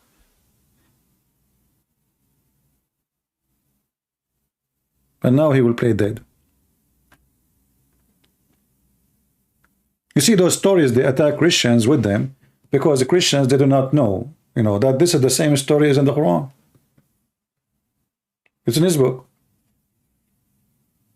If he call me, I will make him read the verses and read the interpretation word by word. Ibn Kathir, Al-Qurtubi, Al-Jalalain, as he wish. And then he will see how stupid he is.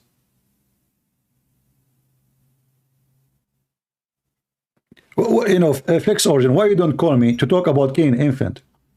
I promise you, I will not change the topic. Is that fair, guys? I promise him we will not change the topic. We will talk only about killing infant, your favorite topic. You give me the verse from the Bible and I will make you read the same verses from the stupid Quran. So either now you are being potato and your tail is between your legs because now you never thought that this is a story in your book, you donkey, or you are the brave who can call me and get me busted and say, hey, Christian Prince, show me the story. In front of everybody, you are a liar. Do you dare? And then what people will do? They will die laugh at you because now you are laughing at the Quran. You just say the one who ordered to kill the infant is a bad one.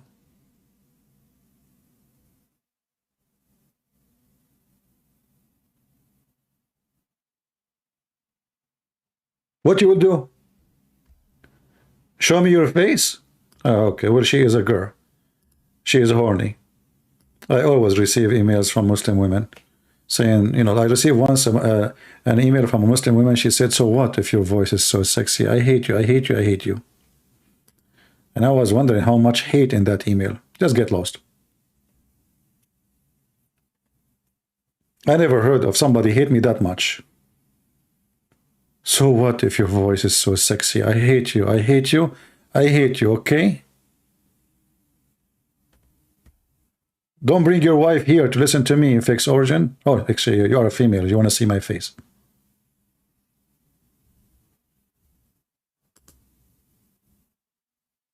I don't know if this is an email of hate or she is flirting, because it sounds like she's flirting.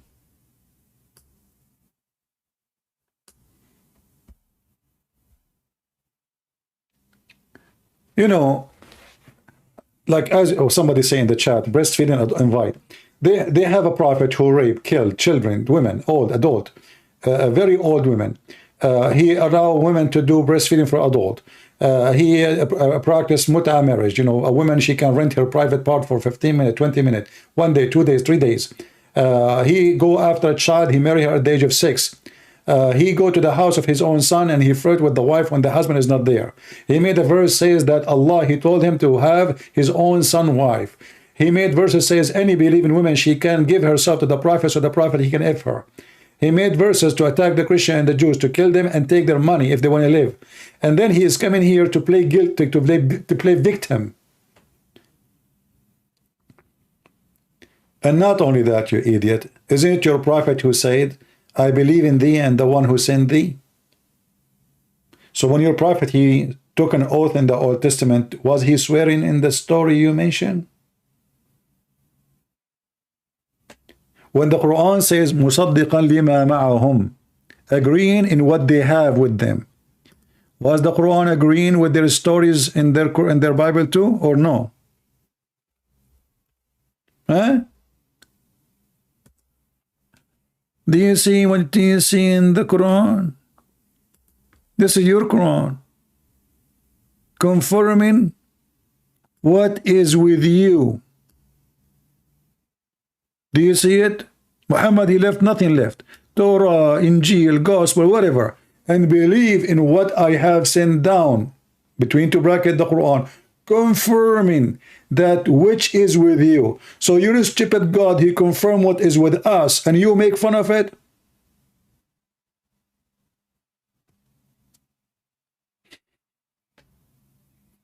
Do you see the stupidity of this religion?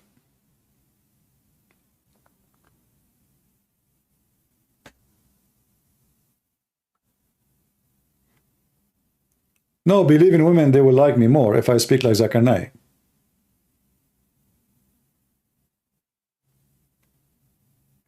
Can you tell your Jesus to give me a lemon tree back? My friend, I will tell Jesus, oh, Jesus has just told me what to give you. He said, send this person free shipping and handling to Allah. Here we go. Can you give Jesus, give me the lemon tree back? Eh? Sounds like a person, he just suffered from diarrhea. And he swallowed a lemon tree.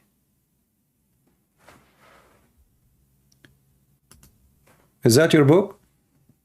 Confirming what is with them?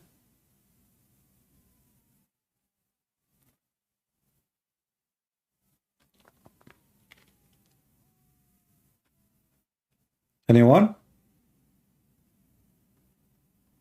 How you are Muslims, all of those Muslims, they keep attacking the Bible, and their stupid Quran says, confirming what is with them. In different verses, actually, it says, مُصَدِّقًا لِمَا بَيْنَ between their hands. Not only with them, and actually the word musaddiq does not mean confirming only. Musaddiq does not mean confirming only. It means confirming and believing. Musaddiq. The companion of Muhammad, the father of Aisha, the pimp, his name is Abu Bakr as-Siddiq. Why they call him a Siddiq?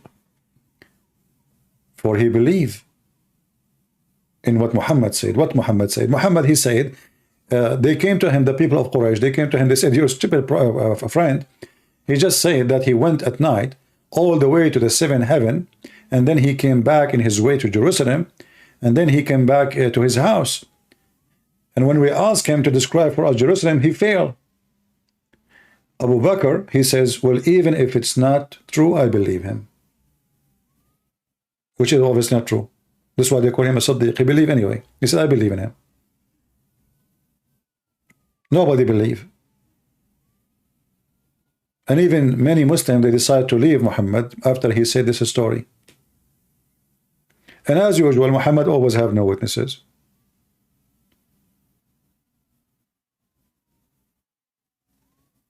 And you know why Allah, he sent him back to Jerusalem. And now the Muslims, they are fighting over Jerusalem over a stupid dream Muhammad he saw. Actually, if you go in the Quran, you will see that Muhammad do not even know where Jerusalem is located.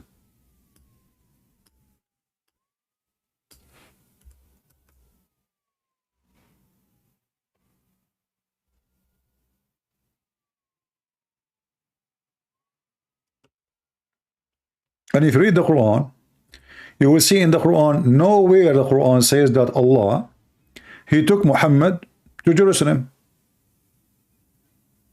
And nowhere Allah, he says he took him to heaven.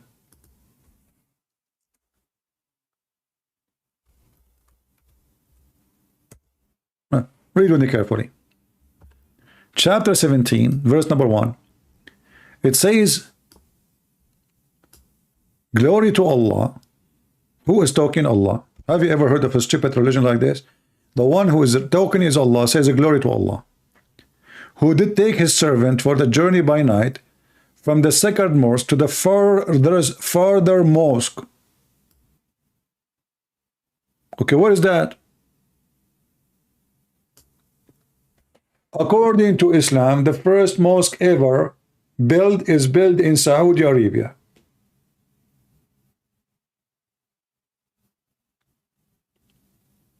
According to the Quran, there is two mosques.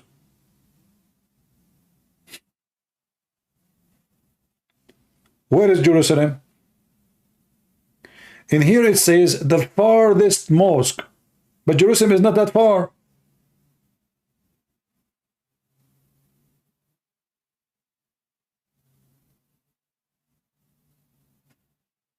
And you will see here, I mean, isn't it stupid that there's nowhere in the verse it says that Allah, he even took him to heaven? Which one is more important? Where is Jerusalem? Where is the heaven?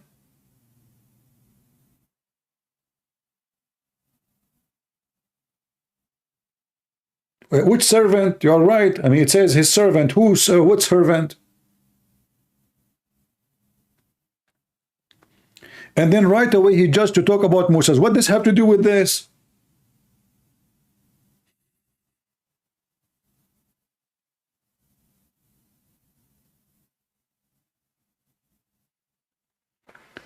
I heard the Muslims saying that the Torah and the Gospel was revealed in Arabic language. Well, this Muslim is a donkey who said that to you, because their hadith says that Waraq ibn Nawfal, he was translating from the Gospel into Arabic, and that is the Quran, obviously. When Waraq he died, Muhammad, he took the book of Waraq ibn Nawfal, and this is the Quran. Here you will see it says that Waraq ibn Nawfal, and this is Sahih Hadith, who during the pre-Islamic period become a Christian, and he used to write the Arabic writing, and he used to write of the Gospel in Arabic. Do you see it? So he was creating a new Gospel in Arabic. That is the Quran for the pagan Muhammad. And when this man he died, Waraqa, who is, I believe, he is the real father of Muhammad, when he died, Muhammad, he tried to commit suicide by throwing himself from the top of the high mountain. You will see here it says that Waraqa died, and the divine inspiration was also paused for a while, and the prophet becomes so sad, and we have heard that he intended several times to throw himself from the top of the high mountains, and every time he went to the top of the mountain in order to throw himself, Jibreel, he appeared to him and he says, don't do it, oh Muhammad, you are truly messenger of Allah. This is a clear sign again that Muhammad is mentally ill, because if the angel, he appeared to you once and he told you you are a messenger of Allah, why you want to do it second day? Why you go back second day trying to kill yourself? Is a clear sign of mental illness. Secondly, you are a messenger of God. You are the last one who should kill himself. Did Allah choose the wrong person? Number three, why when Waraqa he died, the inspiration stopped? What happened? And this is why, if you read the Quran, you will see some Arabic of the Quran is good, and some Arabic of the Quran is horrible, and actually the majority of it is horrible. Because all the Quran after the death of Waraqa, except maybe what Waraqa he wrote already, you know, we do not know how much. He obviously, Muhammad is the one who made it. Like if you remember yesterday when we have this caller from yesterday, let me see if I can put it in the screen, and we showed him the verses about the wives of Muhammad fighting. What this guy he said? Let me move in this video here, maybe we can find what the story. You know, man is fighting with his wife. When the prophet he told one of his wife a secret, and then the other wife, she told the other wife, and then you know, Allah he informed him some of it. Like, what the heck is that?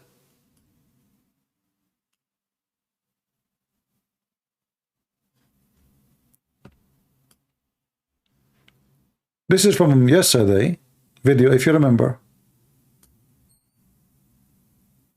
إن تظاهر عليه فإن الله مولاه is like, sorry, I'm not that good at English. إن تظاهر فإن الله مولاه جبريل وصالح المؤمنين. So he's basically saying. Let us see first in the beginning. Hold on. Did I mute you? Did it say anything? Let us see. But this is not the question here. The question is, let us go back, read the previous verse. Yeah, here. Let us see when we start talking about this topic. And this guy, he could not answer anything. He was like, what the heck is this? This is God talking?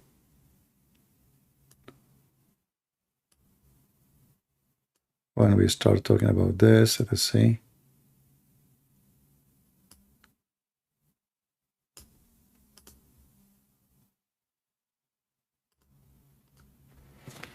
Look how beautiful.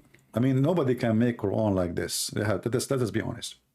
And remember when the Prophet SAW disclosed a matter of confidence to one of his wives, between two brackets, Hafsa. So when she told it to other wife, i.e. Aisha, and Allah made it known to him. What the heck is that? Who's talking now? You know, if you hear this like from a grandmother, she is like 110 years old, and she is telling her friends, the neighbor, about what happened, I will understand. But this is God reporting for us a matter of top security. It is top security. All right, we have a Muslim trying to call. I hope it's a real Muslim, not Fakira. Let us see. So remember, what remember?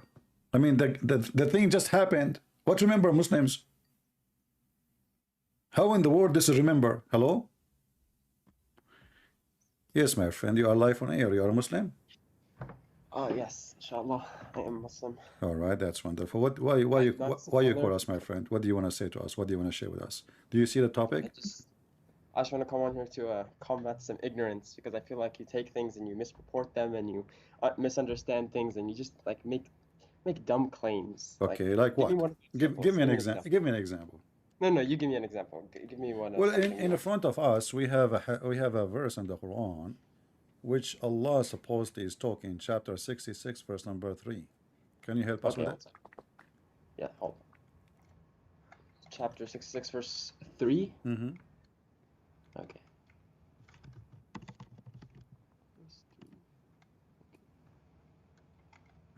Okay. Even though it was like very inappropriate of you to make fun of Zakir Naik, that was very like spot on and funny. I won't lie. I did not understand what. Well, you making fun of Zakir Naik, even though that was rude and like probably that's why, bad. why it's funny. Why it's rude? Why it's rude? Well, just making fun of people in general is. So what? I make fun of myself. Everybody knows I make fun of myself too. You can ask them. No, I'm just saying. Okay. It was pretty funny. Yeah. All right. Well, let's see. 66.3, right? Surah Tahrim. All right. Okay. All right. What do you want to say? Tell me, what is that? I mean, who is talking there in this verse? It once confided something to one of his wives. وإذ أسر النبي إلى بعض أزواجه حديثا فلما نبأت به وأظهره الله عليه عرف بعضه وأعرض عن بعض فلما نبأها به خاتم أن بكى هذا قال نبأني العليم الخبير. I'm glad you speak Arabic. Wonderful. Yes. All right. So what is story here? Tell us what's happened. Okay. So Surah Tahrim is about his wives. One of his wives betrayed the Prophet's trust. He told her something in secret, and she told someone else. So Allah nazzal Surah Tahrim, so he could tell the Prophet that he's allowed to like do Tahrim, which is basically shunning his wife. And like this surah also tells us like how we're supposed to treat our wives when they're disobedient, right? All right. But just to be sure, you said that one of his wives, she betrayed the Prophet. Which one? Let's see. Which one is the one betrayed the Prophet, as you say? One of his wives. Well, it doesn't really say it. I guess I'll have to. Yeah, but you are sure that the one of the wives, she betrayed the Prophet. Surah Tahrim, ayah 3. You look up the jurisprudence, not the tafsir, the exegesis, because it's not very accurate. Remember when the Prophet confided in the Prophet? Is there a hadith about this? Well, okay. So it says, and remember when the Prophet ﷺ, so he said it, well, it says allegedly, right? I'm not sure if this is sahih or not, but he said something to Hafsa in confidence, and she told it to another. If you look at the chat, you will see how silly some people are. We said this is from yesterday video. Let us hear it. And now everybody is saying, this is from yesterday. Is that from yesterday? Are you playing video game? Is that really from yesterday? And what's wrong with people? Is it from yesterday? Well, didn't I say this? You remember the guy who called me yesterday? Let me put his video. Are you a bunch of kids? Didn't I say? Let us see the guy who called me yesterday, if you remember. Let us see what he said. And now everybody making drama. Is that yesterday? What does that mean? It's like the food is damaged now? The right ticket? What the heck is that? So what I would do to you, you give me a Muslim to call me now.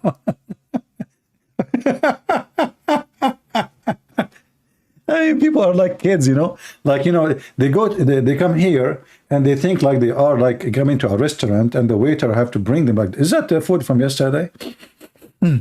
Smell like yesterday. This is not now. I want fresh.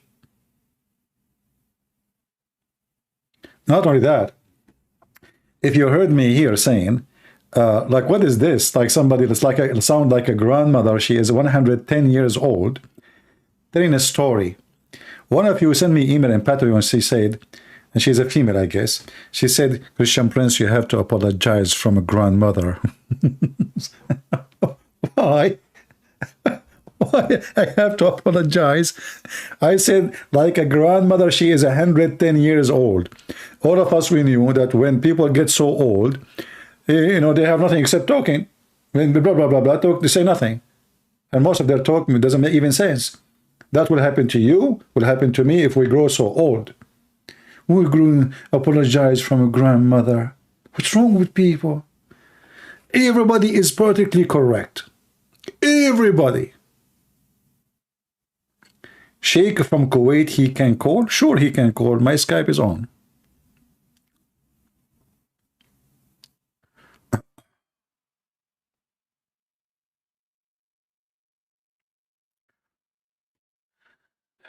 Messenger of Allah never beat any of his servants. Well, this is false. Even Muhammad, he said that anyone I beat him up unjustly or curse him, I made a condition with my God, anyone who I beat him up unjustly or I curse him unjustly, to make it a blessing for him.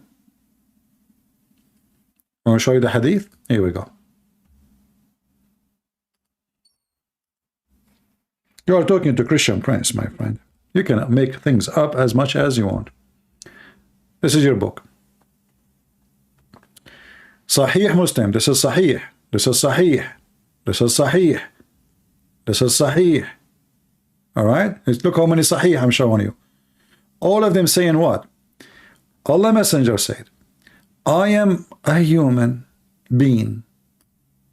And if any person among Muslims upon whom her medication or invoke, I did beat him, I whip his back, giving him a whipping, to make it blessing and mercy for him.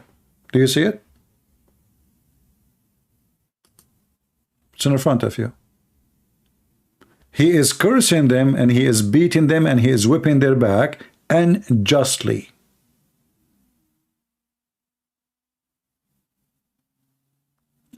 And have you ever heard of somebody putting condition in his God? Who is the God here? Sharattu. Do you see the word condition?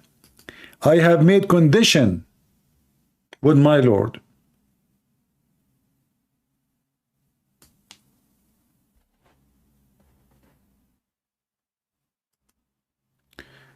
Where is the caller, the Sheikh from Kuwait? I don't have any text from anybody.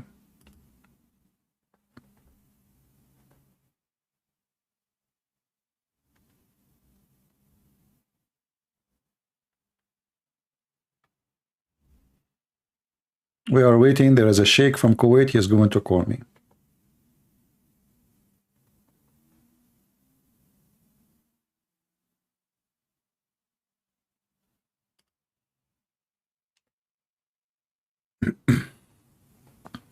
You know, people, they become so much politically correct to the point it doesn't matter what you say. You know, they will try to make you feel guilty. Oh, you said I said the grandmother, she is 110 years old. I did not say just a grandmother, because you might be 30 years old and you are a grandmother. Is that possible? 30, yeah. There is 35 maybe. I said grandmother, she is 110 years old.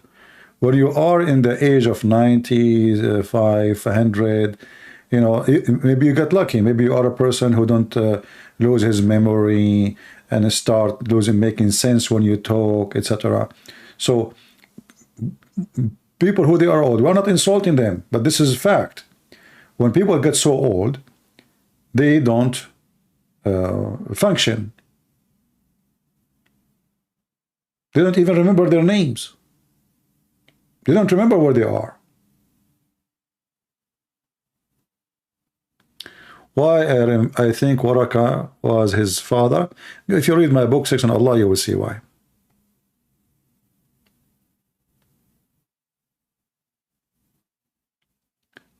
You were pulling my leg.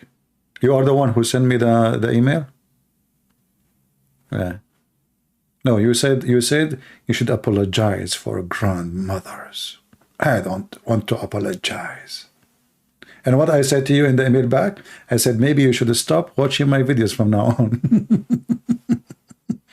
You got the answer which you don't like.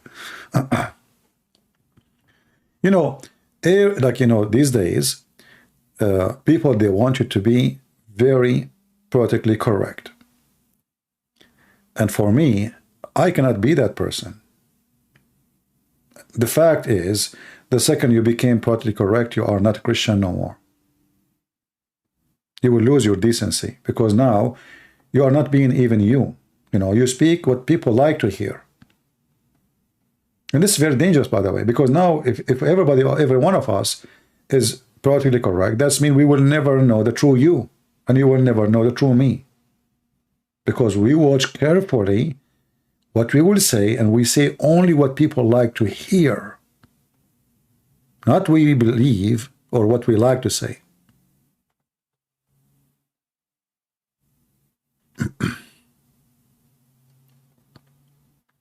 And all of you, you know me. I know. For me, I say things. I don't care what people say, what people like.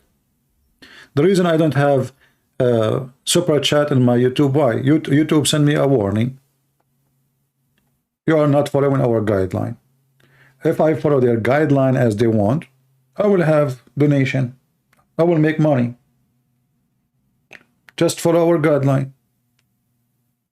As simple as that. I don't. And I will not.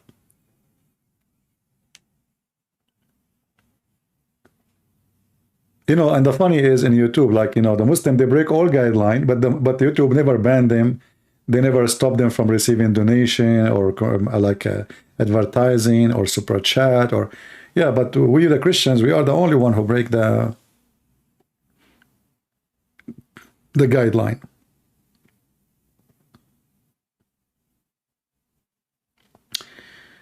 Wasallam. Salam supposedly means salute. You know, see, salute him, which is an act of pagan. You know, when you say that Allah, the God, he salute the Prophet, that's really stupid. I mean, if we are talking about God Almighty, human being is not even like a cockroach in the front of God. So this God who created the whole universe is saluting Muhammad. Shouldn't be the opposite?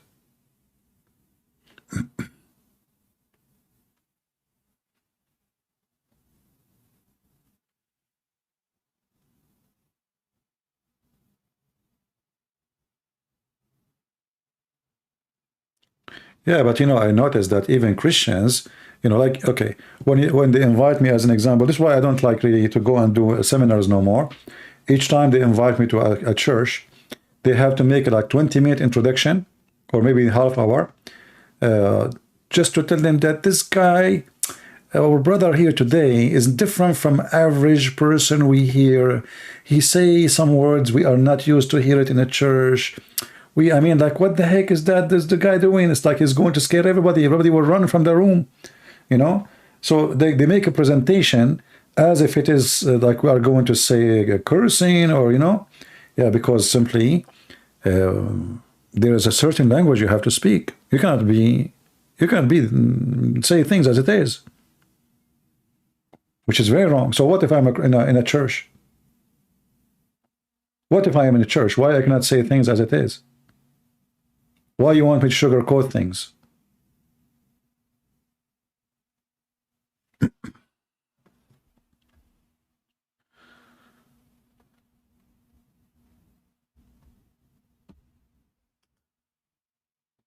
Yeah, like, they have to give them a warning, The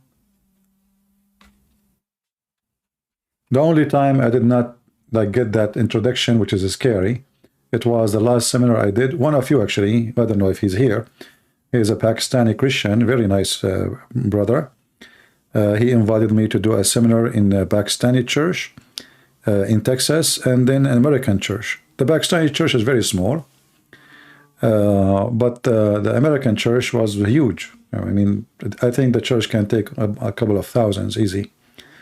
Yeah, but this church did not make introductions, just give me the microphone, and they did not scare anybody.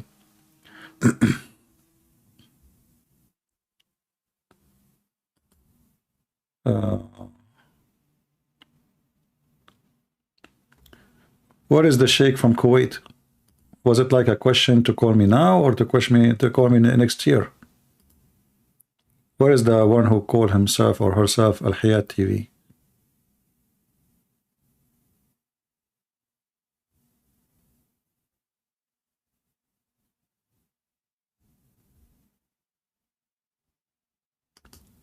Starfish, she is planning to be a millionaire. Planning to be a millionaire. And when Starfish get to be a billionaire, will send me a gift.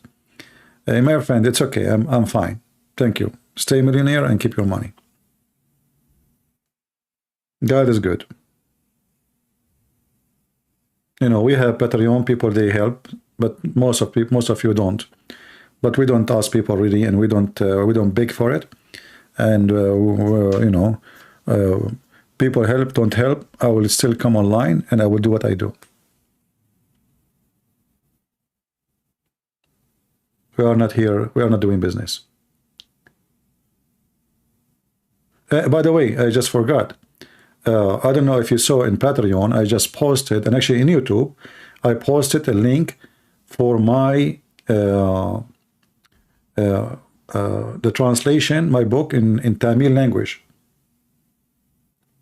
Maybe the admin can post the link. The Tamil language, I received today the link from the brother who translated, and I want to say very special thanks to him who translated this book. And actually, you can tell he did a great job. Even the book cover is better than my book cover.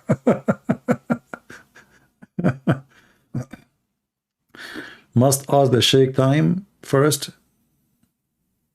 No problem. Mostly I like in this time in the day, I will be here. You can call me. Yeah, so I want to say thank you for the brother who translated the Tamil book, and the link is posted in both in YouTube, in the community side, and in Patreon.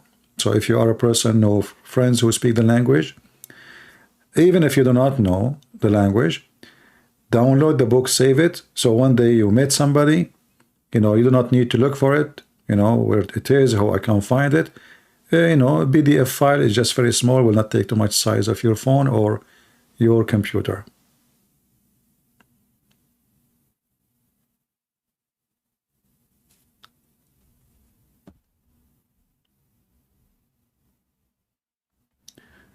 Lime saying he have a 4K monitor, he would like to give it to me. Well, my friend, I would like to take it, but I cannot give you any information about me, that's all. Yeah, actually, I'm still looking for, and I'm a person who I don't like to throw my money. I very careful in shopping. I buy things only if I need it, and it is needed, and it must be good.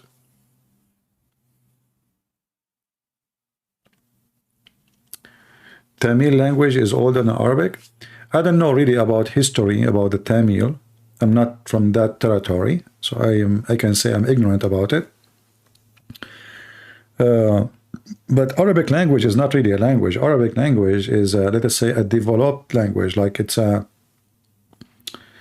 mix of languages, you know, for a mix of nations, and it become like it's like I don't know. I don't want to use a like a breed, you know, like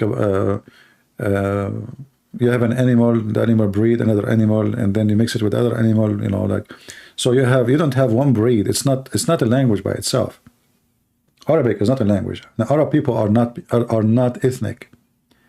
Until now, you will see even people in churches, they teach that Arab are an ethnic. Arabic is not a language of any ethnic group. Arab are not one ethnic. Arab is an Aramaic word. Arab or Arabia is an Aramaic word, which means the desert. So whoever live in the desert, they call them Arab. The same as the word Bedouin. So if you go in the Quran, as an example, you see the Quran using the word Al-Arab.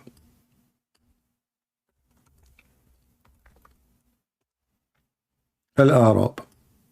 Chapter 90, verse 90, chapter 9, verse number 7, chapter 9, sorry, verse number 90, 997, 998, 999, 9101, etc.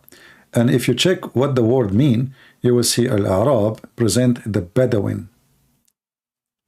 This is the Arab. The Arab is the Bedouin. So the Arab is a word for the Bedouin. And why they are called Bedouin? Because they live in the desert.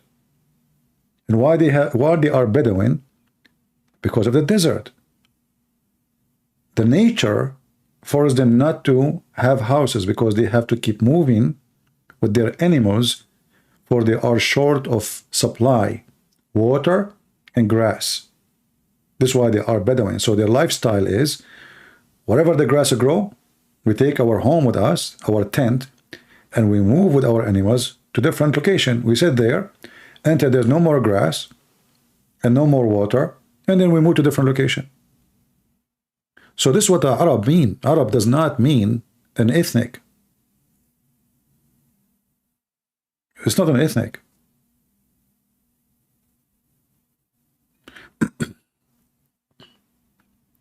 Aram or Aramaic are people who live in the top of hills or mountains.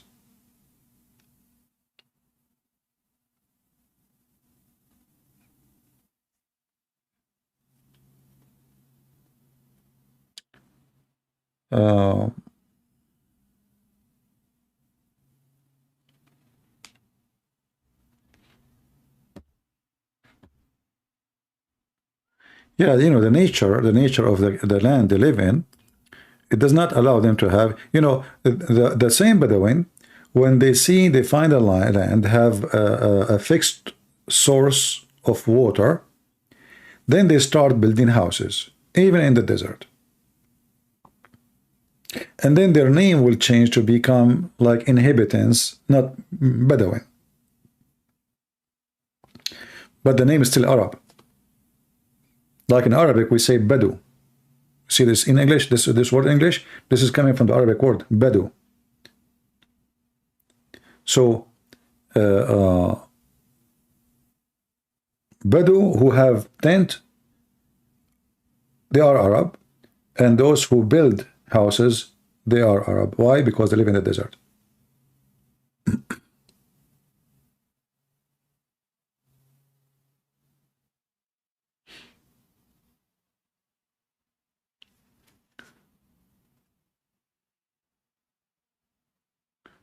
Well, all nations are dependent in water, not only the Bedouin and the Arab. You know, if imagine your town out of water, what will happen?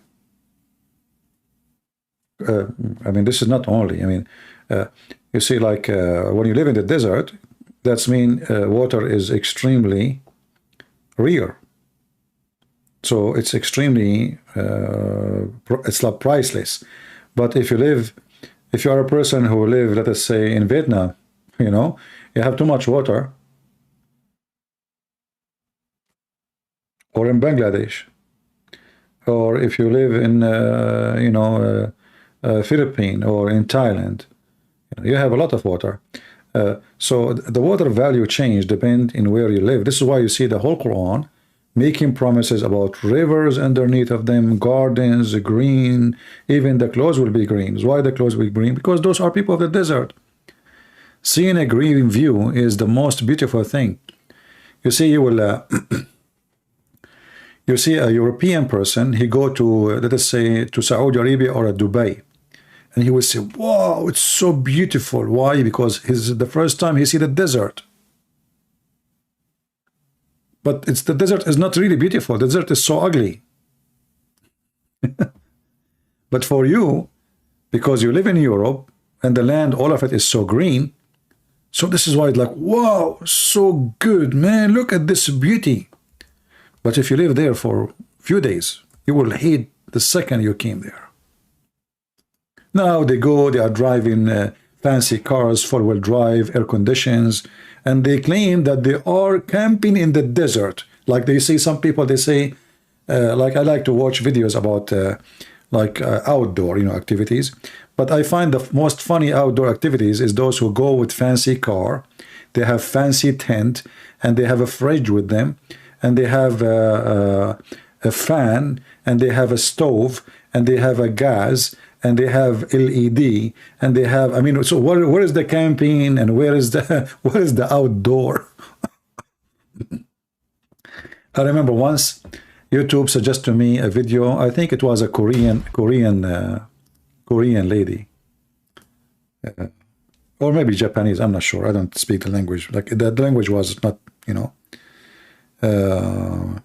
Let me try to find it.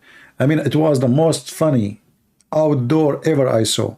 Fancy table, fancy car, light. I mean, what the heck is that? This girl, she brought all the house with her.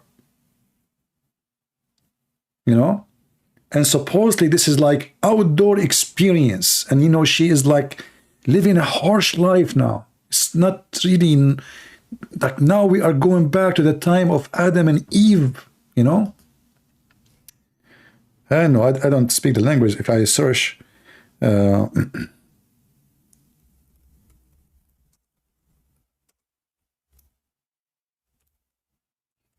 us see.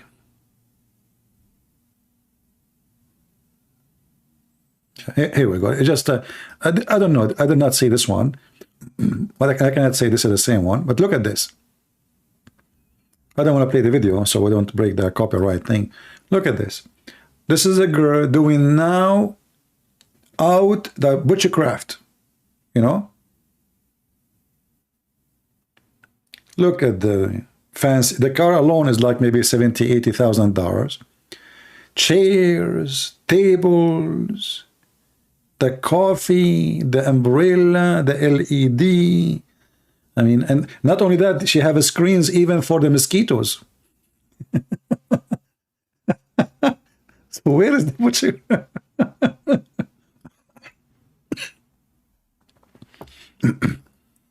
Yeah, this is butchercraft supposedly. Like, you know, you see, like, you know, yeah, like now I'm doing butchercraft and, you know, and I'm struggling, I'm suffering, you know, like this is really too much. Yeah. Yeah, and, you know, you watch one video of those and then YouTube will keep suggesting for you and then you will see all the crazy stuff. Yeah.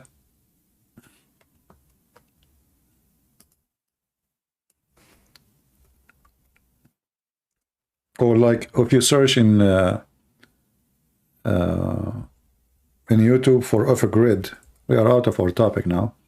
But if you search for off-grid, you will see hilarious stuff.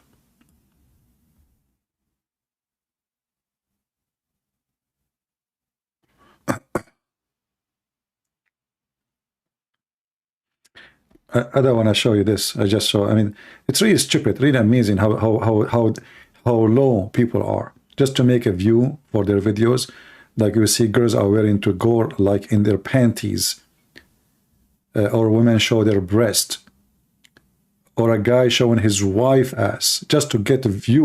Unbelievable. People are really disgusting. I don't want to show you on the screen what I'm seeing now. But if you see it, you can search off a grid and you will know what I'm talking about. They are willing to do anything just to get a view. Anyway, let us change the topic. Quran 17:40-41. Who is the Lord of the East and the Lord of the West? Well, the Quran is so typical. First of all, the Quran claims there is two East and two West. Not only the Lord of the East and the West. And the reason the Quran claimed that claim, because Muhammad, he noticed, and the Arab, they notice, that there is two East and two West. So what Muhammad, he thought, that there are really two East and two West, because the sun in the winter is not the same sun, like the location. The sun set in the winter differently from the way it set in the summer. So Muhammad, he claimed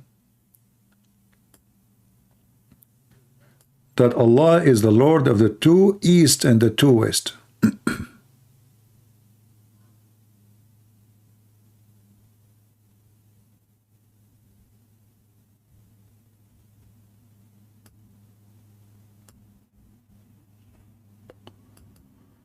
Which is a clear evidence proving that Muhammad is mentally ill.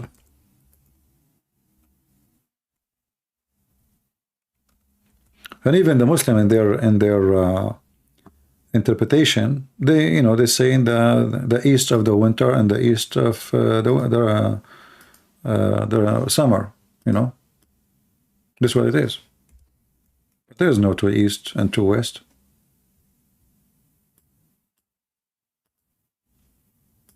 As you see here, chapter 55, verse number 17.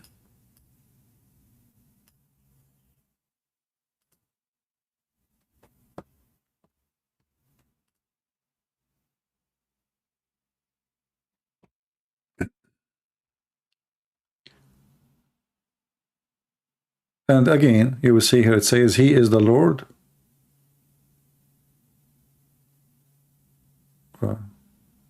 Who is talking? Doesn't make sense.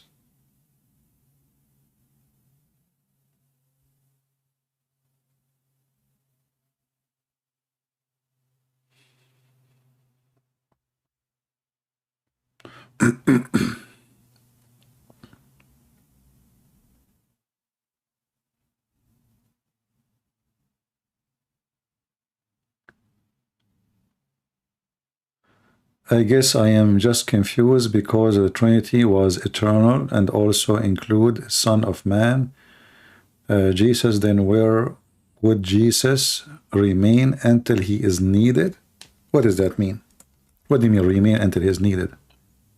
There's nothing is called remain until he is needed. When we believe in a Trinity, Jesus, he said, I work and my Father work. The same he do, I do. Jesus is not taking a break now. He's not on vacation when he is needed. Who told you that Jesus is on vacation? Isn't it Jesus, he said that I've been given the authority over all the flesh? Isn't it Jesus says, every two of you who mention my name, I will be between them, which means he will be the third? So Jesus right now, he is with us. He's not on a vacation.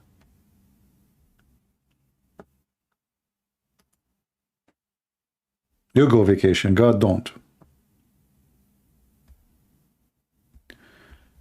The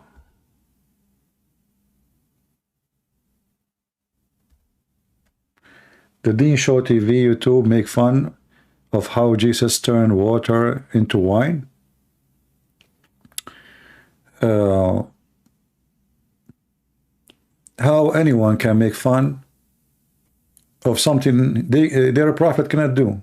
Can their prophet make the Quran claim that wine is made by Allah? And then the same Quran says wine is made by shaitan. So according to the Quran, wine itself is a sign of God. So how the Muslim can make fun of the miracle of Jesus, turning the water into wine?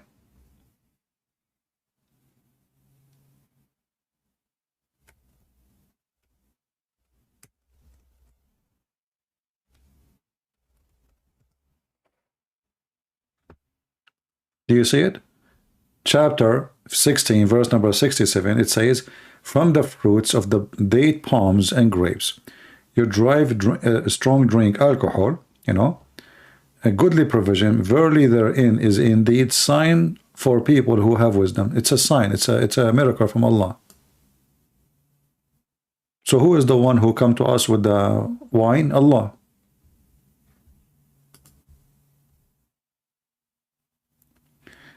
Somebody asking me, do you have a Holy Spirit? Very silly question. The only answer for that, I'm going to block you. We don't have time for kids. Do you have Holy Spirit?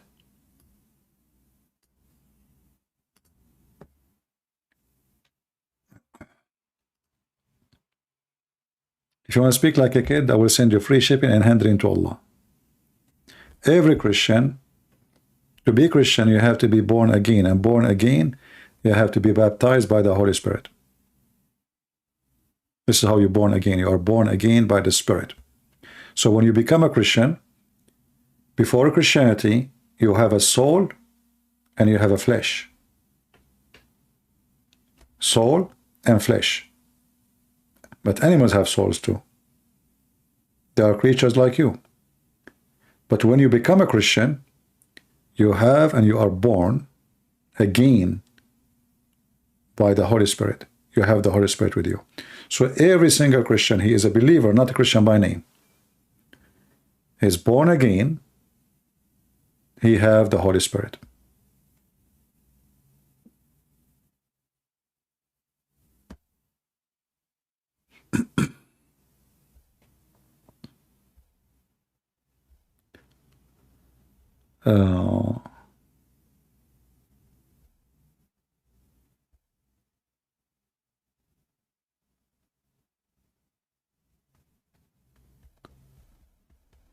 All right.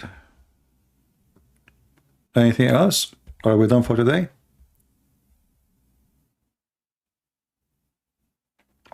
Is Jesus is the man from eternal? You see, the Bible says that in the beginning it was the Word, and the Word was God, and the Word was with God, and the Word was is God. The Word become a flesh. That's mean there is a certain point the Word become a flesh, but the Word is always exist. So Jesus is always exist, but his existence in the flesh have nothing to do with his existence as part of the Trinity or the Trinity. So when Jesus is born from Mary, this is not the time he was or he came to existence, as he said, before Abraham, I am. The Jews, they said to him, how you can be before Abraham and you are not even yet 50 years old? He said, truly, truly, I say to you, Abraham, he saw my day and he rejoiced for it. So the existence of Jesus have nothing to do with his birth. And taking the flesh is just flesh. He humbled himself. God, he humbled himself. He took the flesh of a human being so he can be one of us.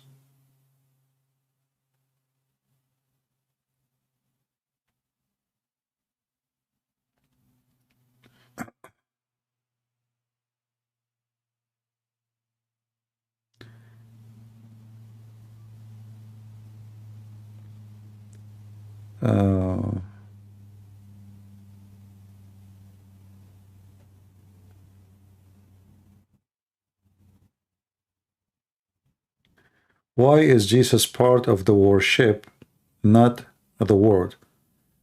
What do you mean not the Word? He is the Word. Jesus is the Word. The Word does not mean word as a word you speak.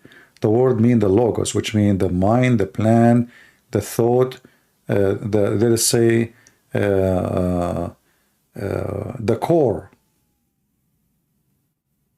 So, can God exist without thinking? Is God a smart God or he is stupid? You have no idea. So the word of God present everything about God, present the mind, the will, the ability, the power, everything about God. So God as the Messiah, he was exist from the beginning with the Father, and then he was born, and then when he will speak about his birth as a birth in the flesh, that is the point where he exists in the flesh, not the point where he exists as existence.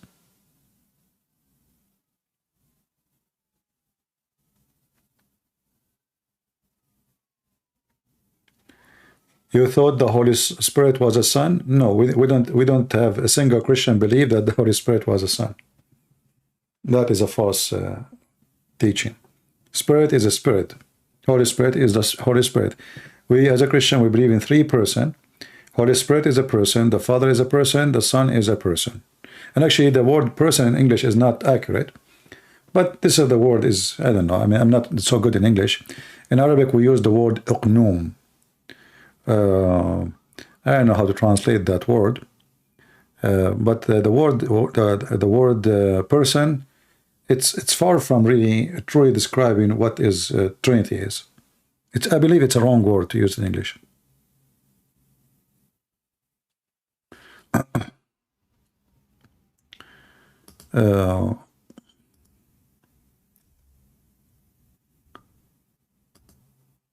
Let us see.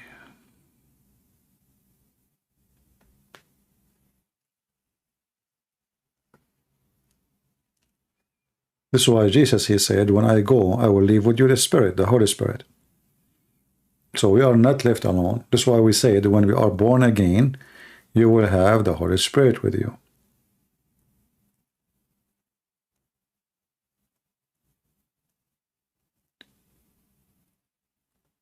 And when you see in the Bible, it says in the beginning, which means everything started by Jesus, everything created by him and for him. So in the beginning, it was the Word. Beginning of what? There's no beginning. But this is our beginning, which means our beginning start with the Messiah, which is the plan of God. So in the beginning, but do God have time? Is God is under the law of physics? Time exists only for us. There's no time for God. When you are eternal, time means nothing. Time is only for people who go through time, and if time affect them. Three being, yeah, three being. I don't know. I don't know. You see, English is not my. I cannot claim to be a person who speak very fluent English, but I believe English is very short language to explain. And remember, even when you translate, you are translating from a Greek language, and that will make you limited. You see, the Greek people, they use the word logos, and the logos have a huge impact in the Greek even philosophy. It's not just a word, but in English, when you see, it says the word. That's it. The whole logos became the word. But this is really far from describing what the logos is.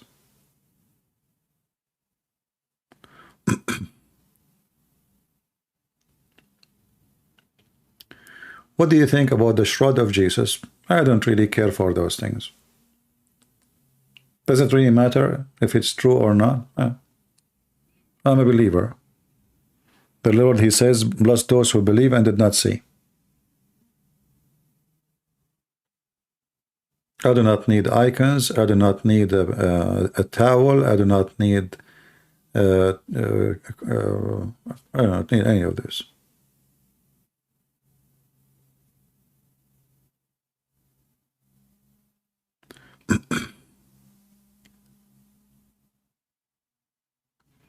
You know, some people who have a weak faith, they need, let us say, physical evidence because of their weakness.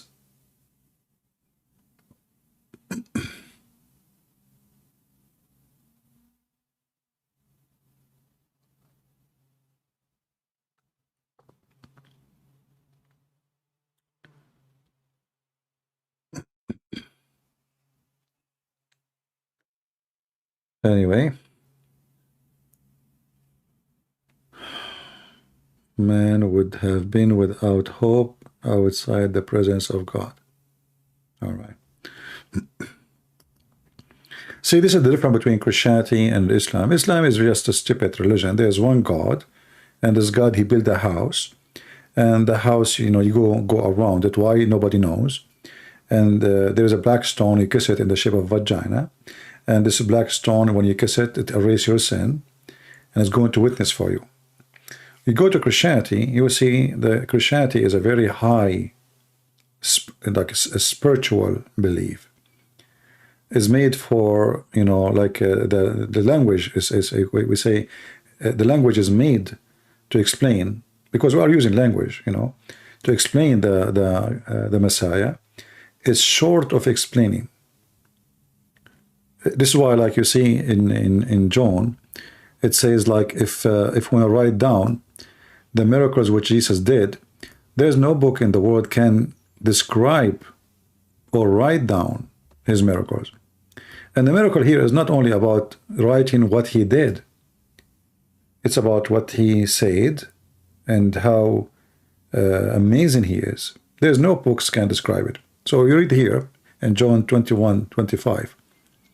And there are also many things which Jesus did, that which if they should be written, everyone, I suppose that even word itself cannot contain the books that should be written. Amen. That's mean that when in the Bible is not really everything Jesus did. The disciple did not write everything Jesus did. They write the most, let us say, memorable things, or let us say the important things for us to know.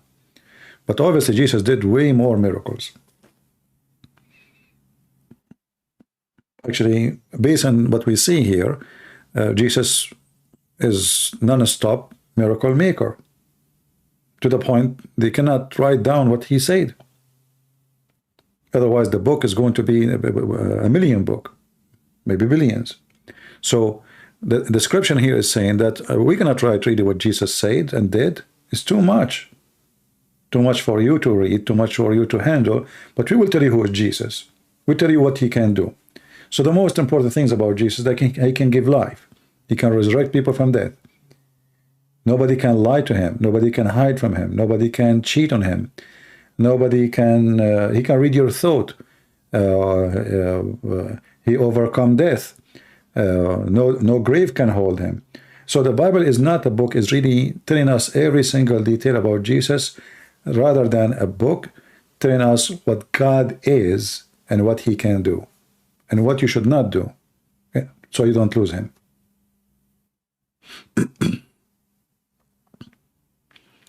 In the other hand, if you go in the Quran, you will see that the Quran is an empty book, stupid book. There's no meaning, collection of stories here and there, and they are not even connected, and there's no conclusion. No, nothing.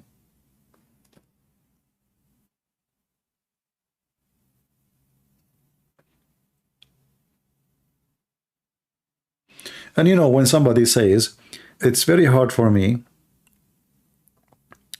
to understand the Trinity, I say Trinity is the most easy belief to comprehend. Why? Because the second we say Almighty, that's mean he can do and he can be what we ourselves cannot be accomplishing. So if it's impossible for me to be three and one at the same time, it's not impossible for God. However, if you look about everything God he did, all his creation, the essence of life is established on three. Like for now, we were talking about water. If we have water, but we don't have sun, we die. If we have the sun, we don't have water, we die. If we have water and sun, we don't have air, we die. So we need water, air, the sun. And then you look at your body. Your body itself, you know, you are made from a flesh and you are made from a soul. But the soul is not something you can capture or you can hold or you can touch. What is the soul? The soul is the power of life God, he gave us, but we cannot hold. Same time, the soul have totally different nature from the flesh. Totally different. It's a soul. Yet you believe yourself that you have a flesh and you have a soul, but yet you are one. Are you 2%? Are you 3%? Are you 4%? When we say you have a soul and you have a flesh, still you believe you are one. So how God cannot be, and you can, if you yourself, you have a soul and you have a flesh. And then in Christianity, we have even more explanation for our life as a Christians. So when we get baptized and we believe in Jesus, we receive the Holy Spirit. So now we are a soul and a flesh and a spirit. We have a three.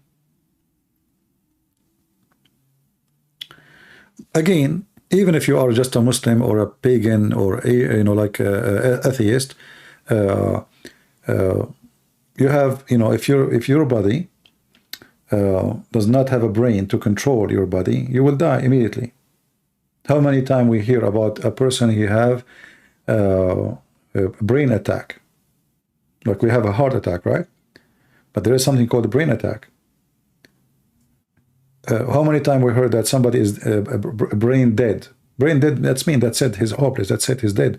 So the only way to make him stay alive is to hook him to a machine, because his body cannot function. The brain, the engine who control, do this, do that, stop here, open there, close there. That computer is formatted, is damaged. So even you yourself, when you are just a human being, you have the soul, you have the flesh, but if you don't have the mind, you're dead. You're based on three. And actually, this is the same conversation, if you remember, we have with the Amir. You remember Amir? He called me, he was a Muslim, and we have the same conversation with him. We spoke about the mind, we spoke about the body, the flesh, and the soul. And he could not disagree. The second your brain stop working, you are dead. And if your soul go away, you are dead. And if we take the flesh, you are dead. So any one of them is missing, you are gone. Three. The same as our life is based on three. If the water is gone, you are dead. If the air is gone, you are dead. If the sun is gone, the light is gone, you are dead. That's it. This is all the source of life. The source of life is not made by one thing. You have to have the three. If one of them is missing, the rest is useless.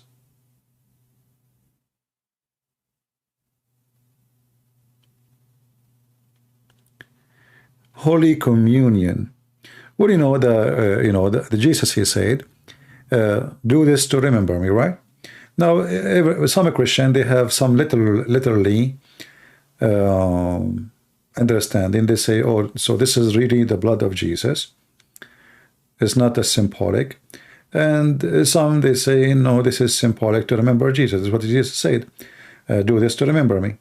However, either way, if it's symbolic or it is literally, still Jesus, he died, and his blood was shed for us. And remembering that is just to remember. The important is believing in him, not just doing ritual practice or Sunday practice. More important is to be a believer.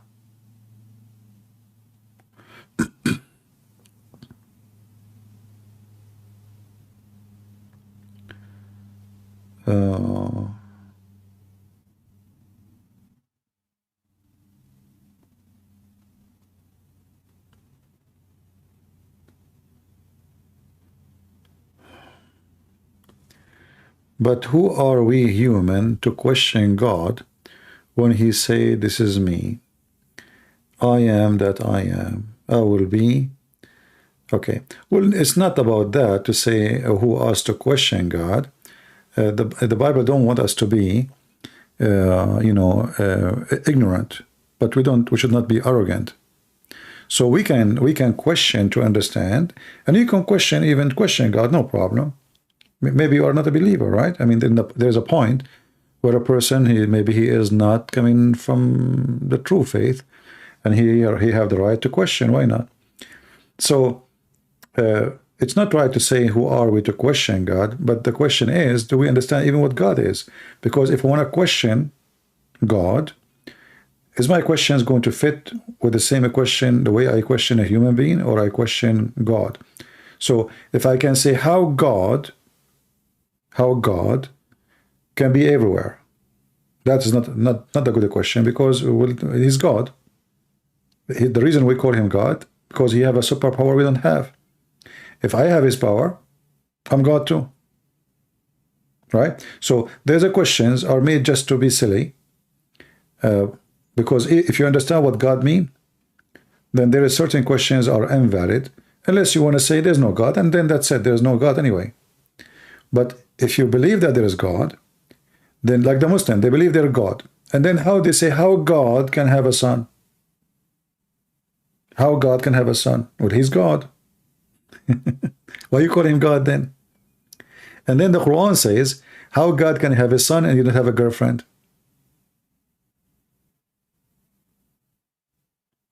How God can have a son and you don't have a girlfriend? So the Quran make it even more stupid, because the God of Muhammad, Aka Muhammad, thinking as a human, saying, oh, the God cannot have a son unless he have a wife. But who said that? We Christians believe that God have a wife. What does this have to do with the son existence? Ashur saying, what Jehovah, Yahweh, Yeshua, Elohim, and those names. You can go and search in Google, you will find the answer if you are serious, but obviously you are not. A person who is going to, you see, we are in a time where answers can be found so easy.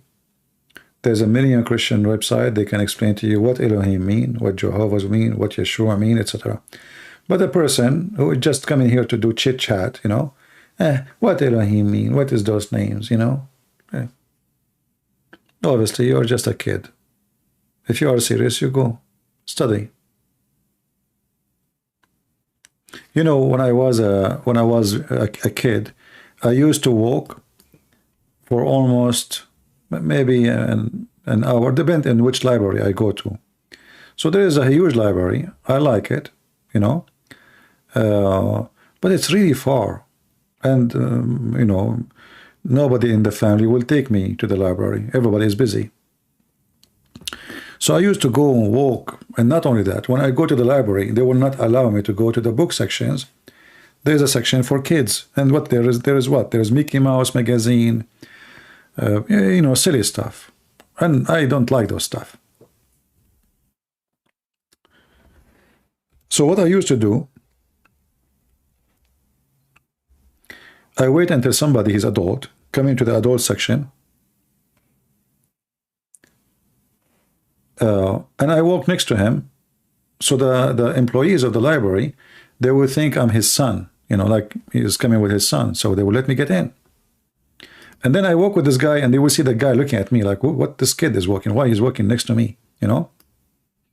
But he will not say anything, you know, he's a kid, man. So I go and I keep walking with him, and then I sit with the same person at the table.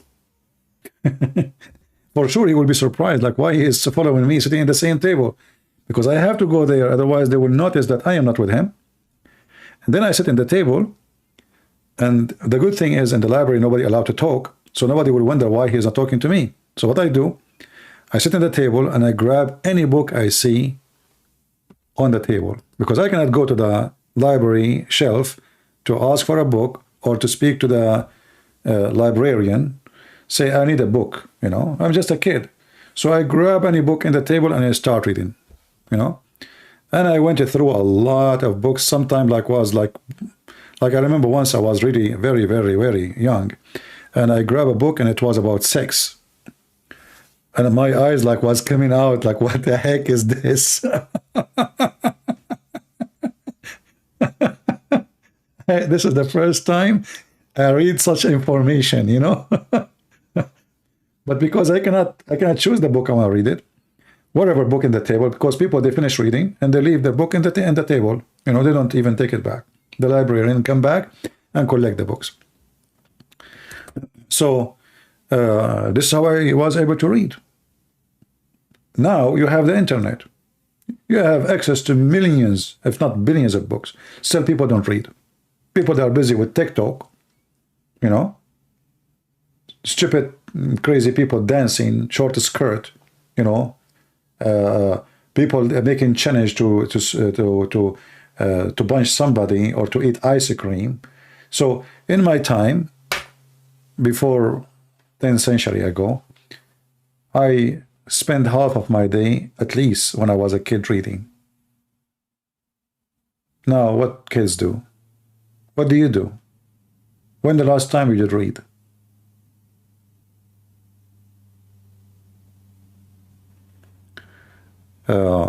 This is how you build your, you know, your knowledge. You invest in it. It doesn't happen. It doesn't. You know, it's not like a, you know, like Muhammad. He said that the angel Jibreel, he came down and he brought with him a dish of gold, full of faith and full of wisdom. Well, according to Muhammad, he got his knowledge in dishes. I did not.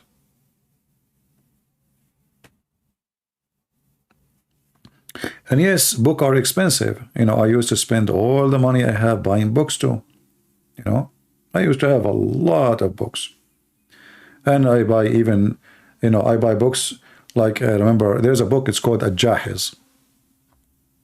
I don't know how many of you here speak Arabic. Al-Jahiz is a very complicated book. Very, very complicated. It's not for kids, for sure, you know. So I bought Al-Jahiz.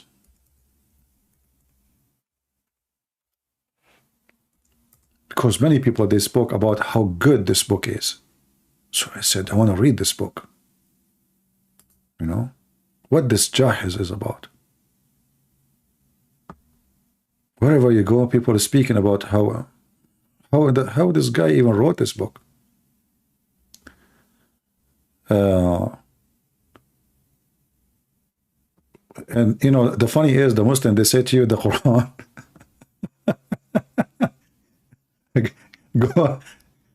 Go and read the book of Al-Jahiz. You will see the Quran is just like a Nancy Pelosi trying to speak, you know, in her awkward word, or Joe Biden making a book.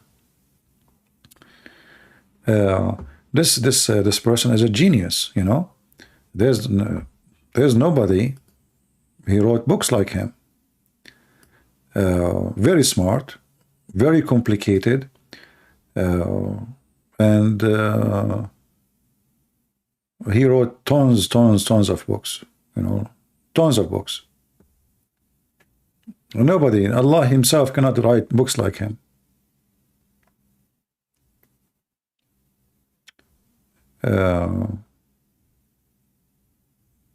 Like I used to read like the books like poetry, like Al-Mutanabbi, you know, they call him the prophet because he claimed to be like a prophet. But his poetry is amazing, you know. Yeah. So anyway, like, you know, knowledge is something you work on. It's not something it's not going to be delivered for you. And today we live in the time where things is so easy, you know. But yet people, they are very ignorant. Very, very ignorant. There's a guy, his name is Mike Dice. He make videos on YouTube. He go and he ask American questions. You will see how Americans are really, really out of touch. They are out of time, not only out of touch.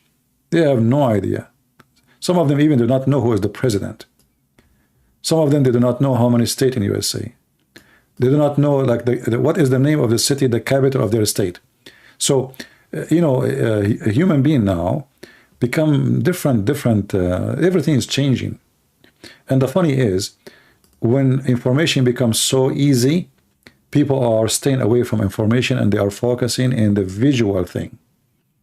Everybody is busy with visual things, which is people dancing, people singing, people making cake. But nobody, we can say the majority. And then you will see that people who read these days usually are old, not the young ones. When the fact is the young one who need to read, because he is the one who need to arm himself with knowledge. You know what I mean? The young one is the one who need the knowledge, not the old one already established, you know, it's time to retire. And like now my brain, I don't have a space. I don't believe I have a space for more memory. I don't have, you know, I mean, it's too much. If you go and see what inside this brain, I mean, do you think you will have too much space empty? So when you are young, this is the time, this is why if you have children, you should encourage them to read. And if you want my advice, never let them use those apps like TikTok and those garbage stuff. Those are very dangerous, app. Not to forget to mention that Twitter, Facebook, TikTok, all those apps, they should not be in your phone. Like you see when I post on Twitter, I don't have an app. I log through like the browser. Because if you install those apps, they right away steal all the information you have legally, all your contact, all the names, all the phones. They claim they don't use them, but the fact they use them, that's why you will start seeing names appear in Facebooks, but you never mention that you know them. How Facebook they knew? You did not even add them to your Facebook. How Facebook knew that this person is, is a family member to you? Or so they, don't install those apps and don't let your children have them. They will be destroyed. And especially this TikTok and, crazy stuff. I mean, really disgusting.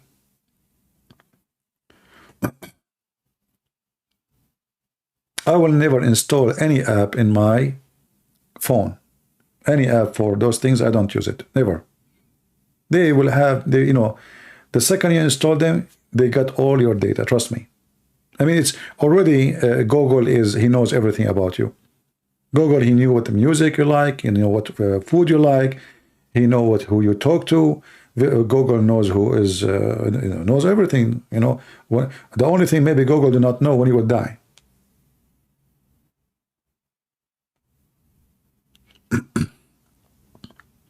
But anyway, when it's come to your children's, you have to encourage them to read. Otherwise, you will have a bunch of dummies, and they will cause you a lot of problems. The reason in the West or many countries now there is a lot of drugs, violence, because kids, they are not educated. You send kids to school, they don't teach them anything. They teach them how to wear condoms. If you go and check now, what is the average knowledge of an American student about mathematics? Horrible. Chemistry, horrible. So what did they teach him in school? What exactly they learn in school? What they are doing in school? You send your son to school. What he is learning? Did you check what is the books in your school for your children? Did you see how much strong it is, or how silly it is? So your son become 11, become 12, become 13, 14, 15. He learned nothing. He's just an ignorant person still.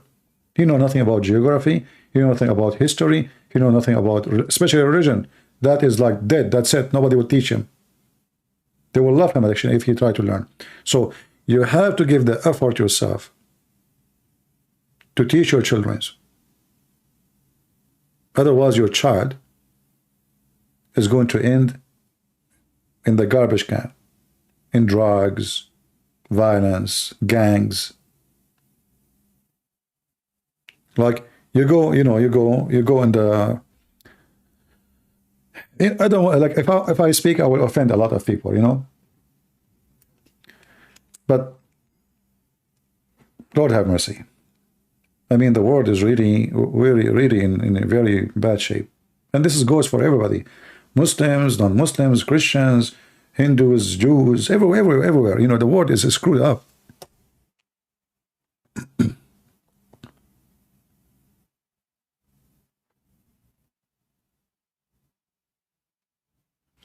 were, obviously you are just being stupid.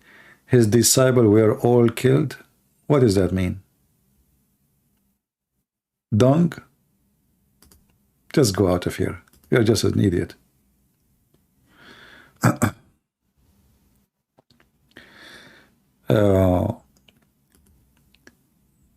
I believe you eat from what you cook. So if you want your child to be someone, something,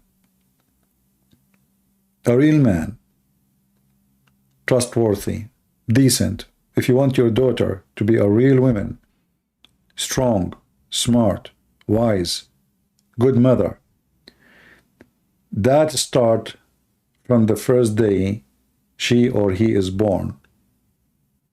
Not in school. School, they are teaching them the opposite. They are poisoning them. They are corrupting their mind. They are making them even confused about their gender. So the boy is not a boy, the girl is not a girl. You have to spend your time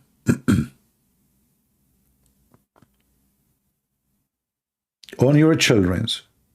You have to be their teacher. And if you are a bunch, like if, sadly, there's many parents, they don't deserve to be parents. So if the parents are I don't know what they're saying, junkie, how those parents can be teachers? So there's a big problem. If the parents themselves, they need help, they are under influence of drugs, alcohol, they don't wake up, the mother every day she have a new boyfriend, one is going, one is coming, you know, I mean, what do you expect? What do you expect? Like in Muslim countries, women get divorced, get married again, get divorced, get married, get divorced, get married, get divorced, get married, and then she have like a million kids, and nobody knows who is the, you know, who is who. Who is going to take care of those kids? Children grow without parents. What do you expect?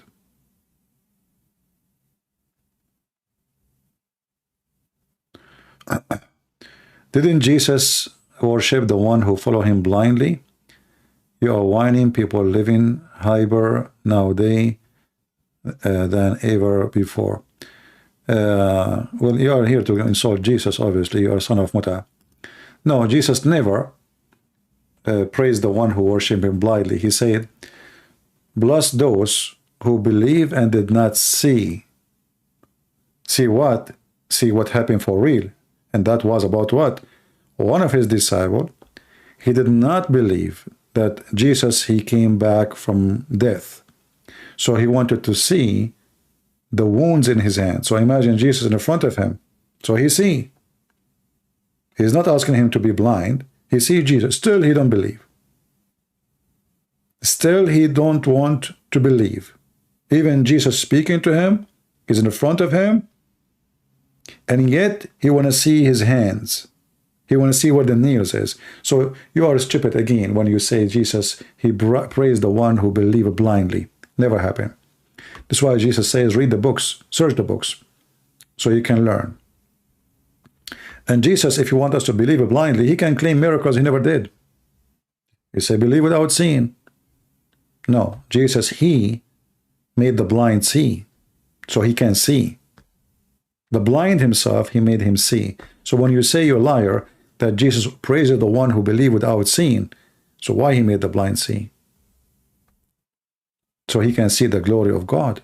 The blind himself, not only those who watch the blind, who become able to see, the blind himself, he gave him sight. How many kids Muhammad have? Muhammad never have kids. The Muslim, they claim that he have daughters, and some of them they say only Fatima, but I believe strongly Muhammad never had even one child.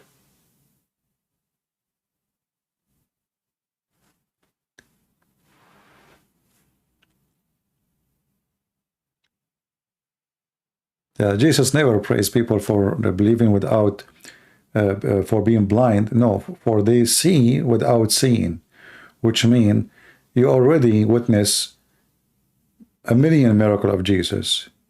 And why this one you want to see? This was a disciple who is with him, not somebody he never met Jesus. A disciple who walked with him every step. He saw Jesus making thousands and thousands of miracles. So why now he don't want to believe?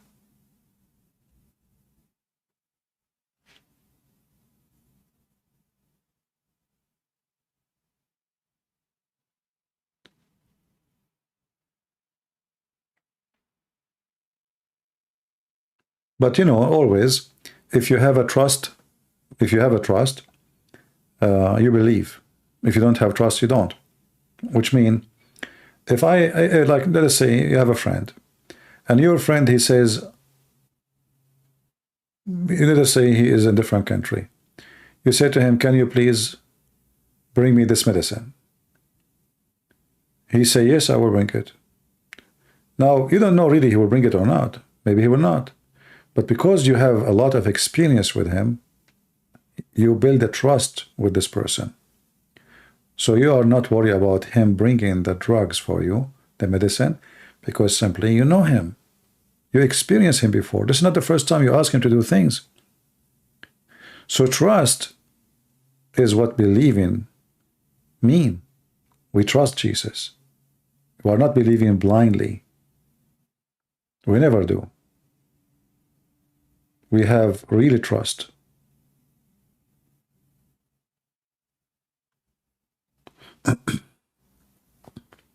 You know, even the books of the enemy of Jesus, the one written by the rabbis, the Talmud. You know what the Talmud said? The Talmud said that Jesus, he went to Egypt. They are explaining why Jesus have miracles. So even the enemies of Jesus, the rabbis who took Jesus to the court to kill him, and they crucified him, even those, they could not deny that Jesus, he did miracles nobody can do. What they claimed that he went to Egypt and he learned how to do magic. And this is how he was able to do miracles. But by saying that, they admitted that Jesus did magic as miracles. So when the enemy, your enemies, witness and they say, yes, this man which we hate very much, he did a lot of miracles. How you can deny that Jesus did miracle? How that can be blindly?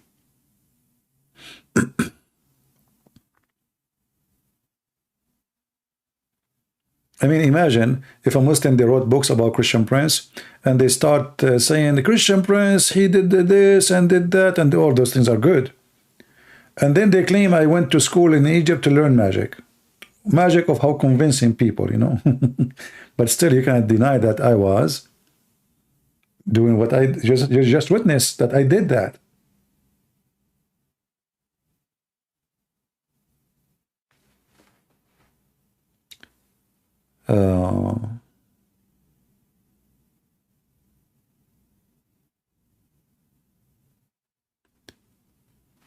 Anyway, you know, you will see that you know, many people, they come here to insult Christ.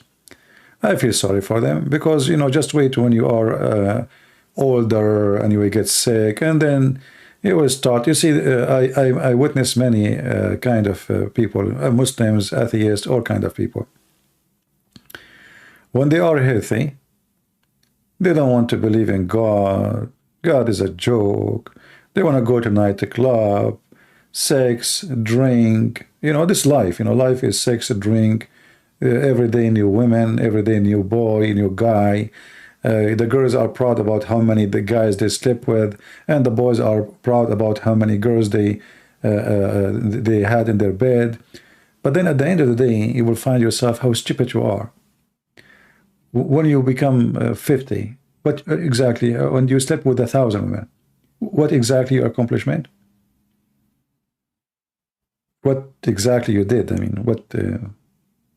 Nothing. And when women, she sleep with 1 billion men, what is the accomplishment? What exactly, who you are, what are you? What is your value? Available for everybody? Anyone is handsome, he take you? There's nothing special about you? So A human being, he can treat himself so cheap. But when you are cheap, you have no value. You see, gold is expensive because gold, we can't grab it so easy in the street. Diamond is more expensive because it's harder to grab it. So the more available you are, which means the more cheap, the more your value is less.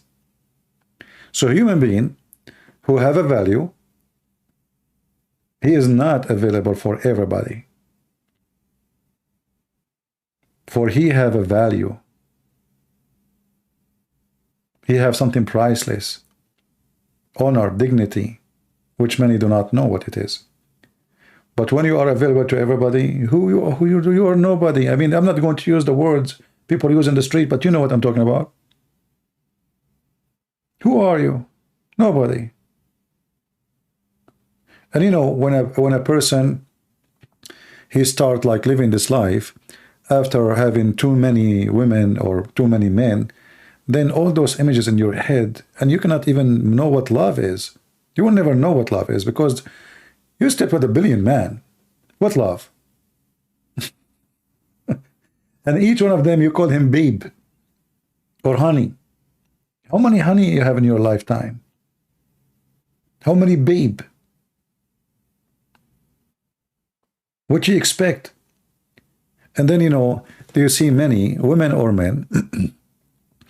They wonder why, you know, like their life is end with misery. Like, you know, the boyfriend, he left them. Well, he's a boyfriend. What do you expect? Boyfriend. A man who loves you, he married you. Not only boom boom with you. A man, he love you, he care to be with you forever. Not a man, he want to have a woman in the, you know, you have a fight, okay, he take his back, bye-bye. Easy come, easy go.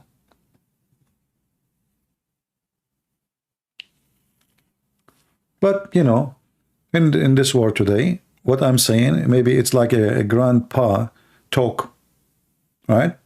Or maybe stupid for some. But I say to you that you give value to yourself, nobody can give it. Nobody can give a price for a human except the human himself. You name your price. You know what I mean? You do name your price. If you are cheap, you are available for everybody, your price is cheap. You are nobody.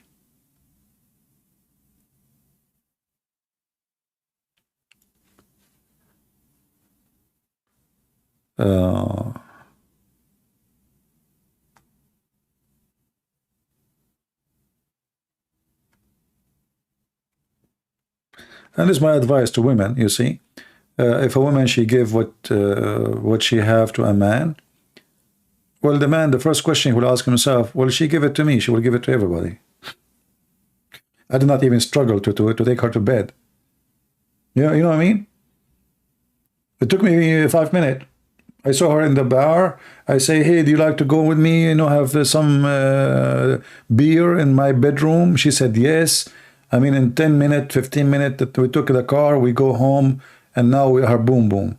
So what is special about you? Nobody. You are nobody. Easy come, easy go. And if a man, he agree to go with you to bed too, he is the same as you. He's nobody. This man, he will go with any woman. There's nothing special about him. We're not trying to put the women down, man or woman. The man who goes so easy with women, he is a piece, whatever. And the woman, he go with anyone, she is the same. No value. And the funny thing about those people, they meet you 10 minutes after, 15 minutes after, they call you babe. 30 minutes after, you are honey. You know, and then maybe less, they are in the bed, and maybe even they go to the bedroom, they don't even know the names of each other. You know, when in America they say easy come, easy go, it's true. Easy come, easy go. If you met a person and he said to you after half hour or 1 day, 2 days, 3 days, he said to you, I love you, that's mean he don't love you. This guy, he said to every woman he see. God knows how many women he said to them, I love you before you. He said to everybody, I guarantee you. Real men, they will not say that word to a woman that easy. It not make 2 years, 3 years. I'm not saying he cannot say it early, but because he will take his time, because he want to be sure that he say what he mean and he mean what he say.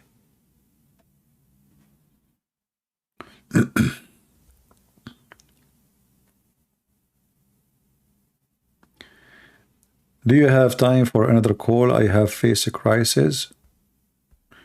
Are you the same one, Vaughn, the one I blocked? What is your belief? Swaz, Vert.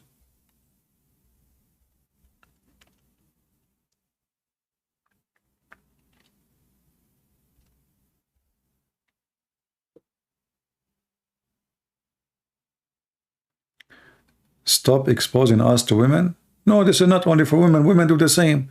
Women, there's some women they do the same. These days, there's the women, they don't act like women, and men, they don't act like men.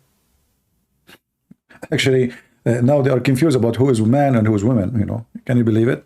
So there's nothing is called these days, like in the, maybe not long time ago. Women, they were used to be shy, they preserve themselves. Now they go on YouTube and they talk about the guy she slept with him yesterday. They make videos about it. Somebody, one of you, he said, go to Rumble. They said, open an account in Rumble. So I went to Rumble to see what, I think I made an account there before. So I went to Rumble to remember what Rumble is. And then I found, the first I opened Rumble, there was a page have 6,000 view. There's a video, 6,000 view. I click on it. I became curious to know why 6,000 view.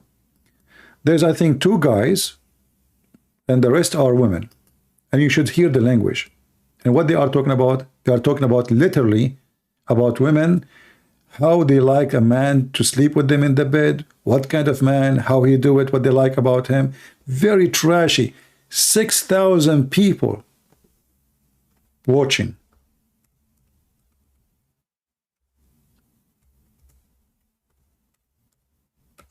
Rumble. It was a video in the first, when I opened the, 6,000. Very disgusting language. I mean, you hear those women. I never heard. I mean, was very low, very trashy, very, very, very disgusting. I could not even listen for like 2 minutes.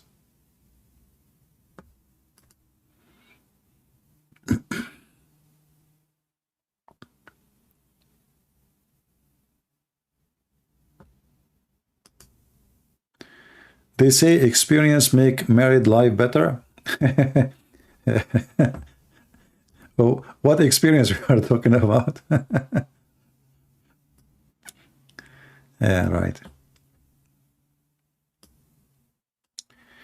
The best experience you can have is to practice brain experience with the person you want to be involved with.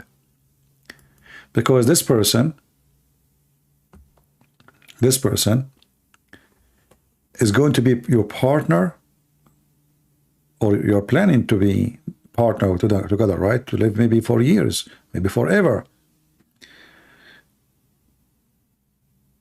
What people do, they go and look for a woman, she look good, or a man, he look handsome.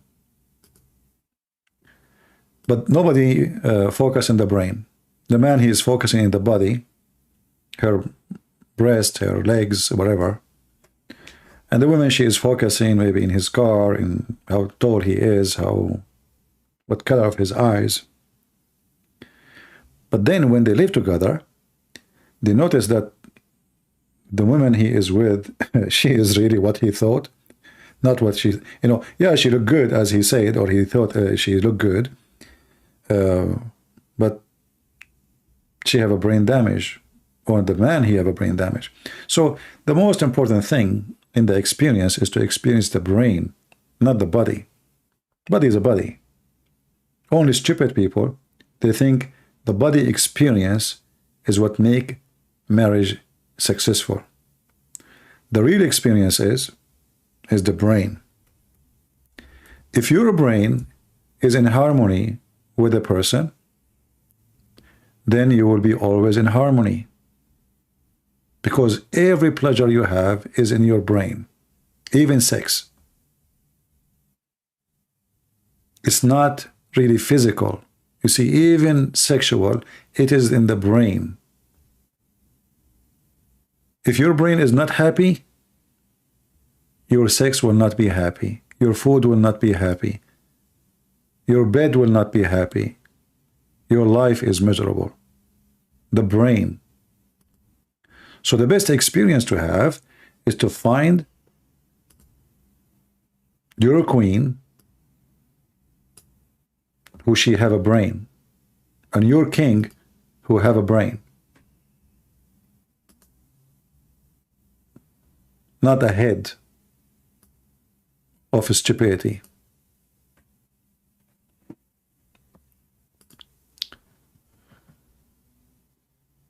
You know, me myself, imagine I marry a woman, she is stupid. I will die second. I will jump from the 16th floor. You know, I will not be able to take it. So you have to find your soulmate which fit with your brain. It doesn't mean she have to be genius, no, but have to be fit with your brain. Because if your brain is so complicated and her brain is so flat, or vice versa, then there's nowhere, you know, you don't meet together. There's no connection. Your cable is not the same cable she have. So you have to have an experience, brain experience. And then the brain experience, if you are a believer, if the person you are trying to involve with is not a believer, then your brain will be in different direction and her brain in different direction. So you will never have a good experience. So the brain experience have to come with a spiritual experience, so they can match the same direction. If you are a Christian and she is an atheist, that is a very stupid decision. You believe, she don't believe. You want to pray before you eat, you don't. She say language you don't like. She teach her children the things you don't like. She have a value different from your value. So that is stupid, you know, direction. So you have the brain and you have the spiritual experience. If you have those both, and then you decide to go and be with someone, to marry her or to marry him, then you will have, you cannot teach somebody to be decent. You cannot teach somebody to be smart. You cannot teach that. Especially when we are adult, you know. When we are adult, we have to go through, let us say, a life surgery.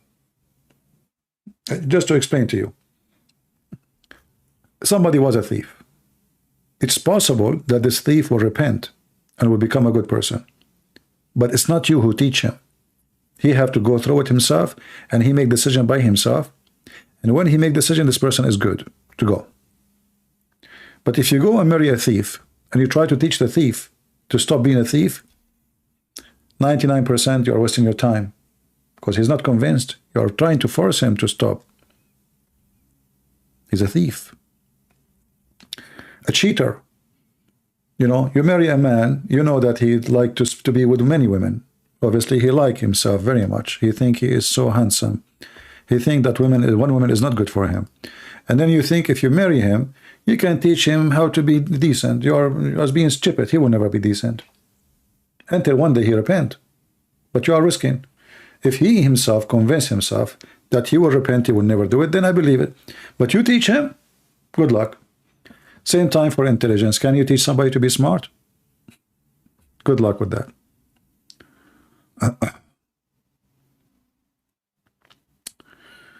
Boris, how Muhammad was before he became prophet? Nothing, the same. But when he before he announced himself a prophet, you know, he was a poor man. He married Khadija for the sake of her money, and then the money of Khadija made him an important person, and he started thinking about different position.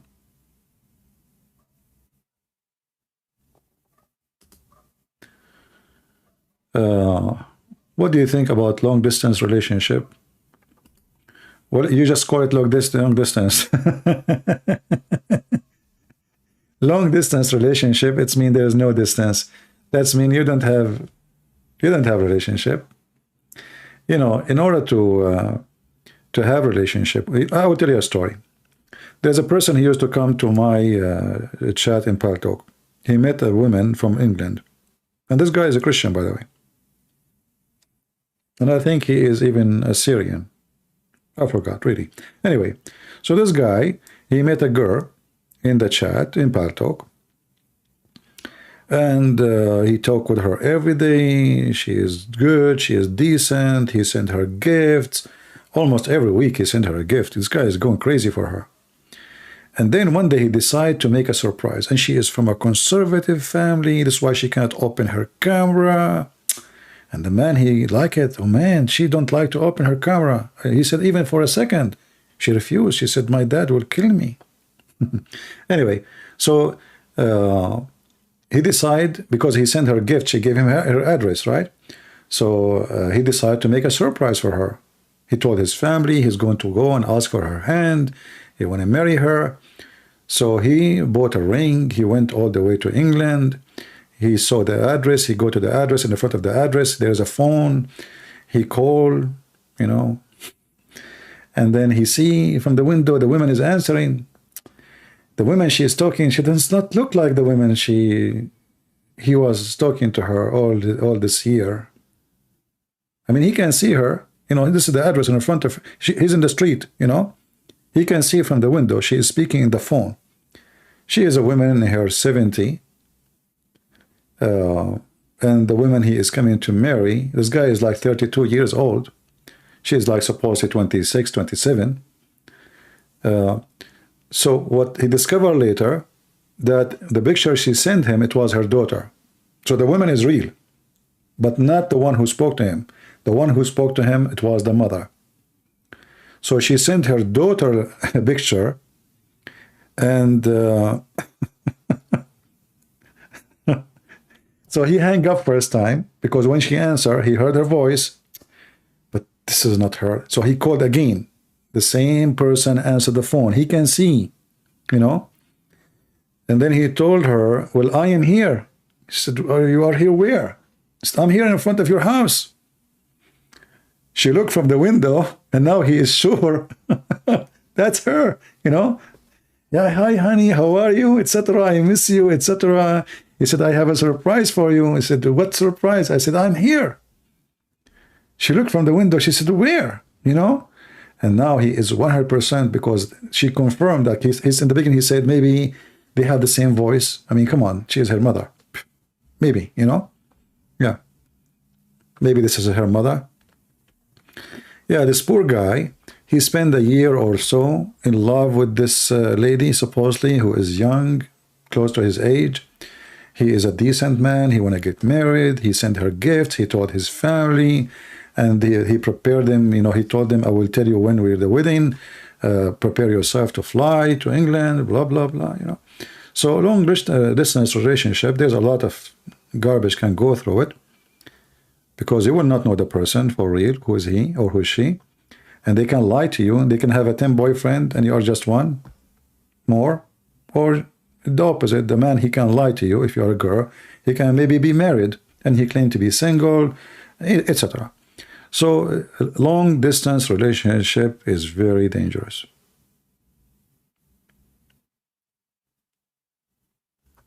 Yeah.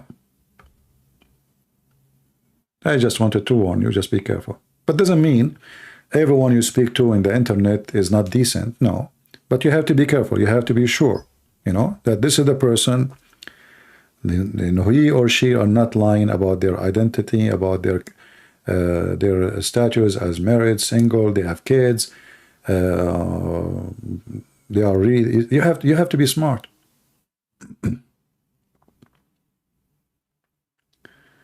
Ibadi Islam? I don't know what Ibadi Islam. What is that? What Ibadi?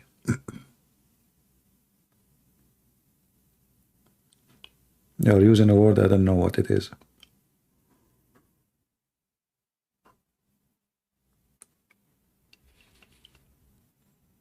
Yeah. Did Muhammad love his stepdaughter Fatima, or did he hurt her? We don't know. Based on what the Muslims they say, he treated her as a daughter. We don't know. There's not. You see, remember, the Muslims is the one who wrote the books about Muhammad, right? So they will not write something bad about their prophet. At least as long as they think it's bad. If they think it's bad, they will not write it. So we don't know. We know only what Muslims they say.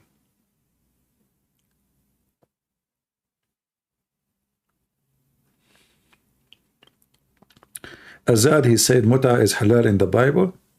Okay. So let us say, for the sake of argument, muta is halal in the Bible as you claim, which is false. But that will not change anything, that your God is encouraging prostitution. I mean, this is how silly the Muhammadan are. Let us say you are a whore, and now you say to somebody else, your neighbor, oh, I have my neighbor as a whore too. But that doesn't change the fact that you are a whore.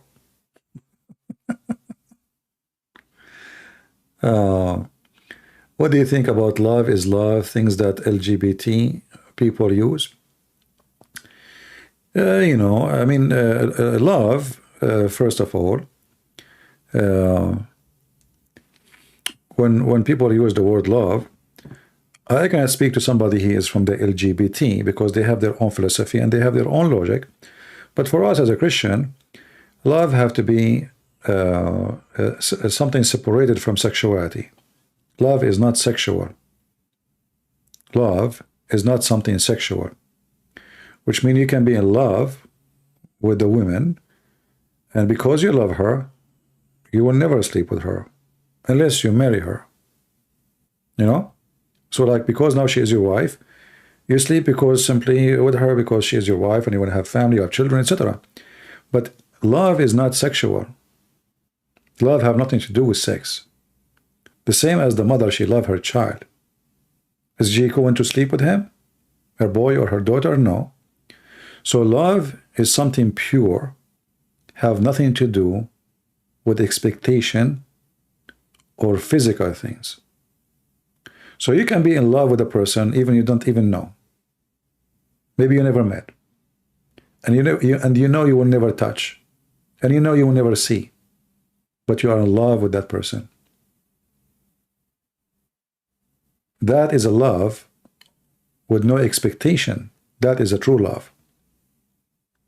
The second we have expectation of the love to come back or to come back to us, then this is not a love. This is a selfish love. Like, you know, I love you because when I look at you, I feel good. That's mean I am the one who feels good. I have a benefit of looking at you. I'm not in love with you if you are ugly. You know what I mean? If you are, like, I have a benefit, like why I have a tree in the front of my window? Because I love to look at this tree. But am I really in love with the tree?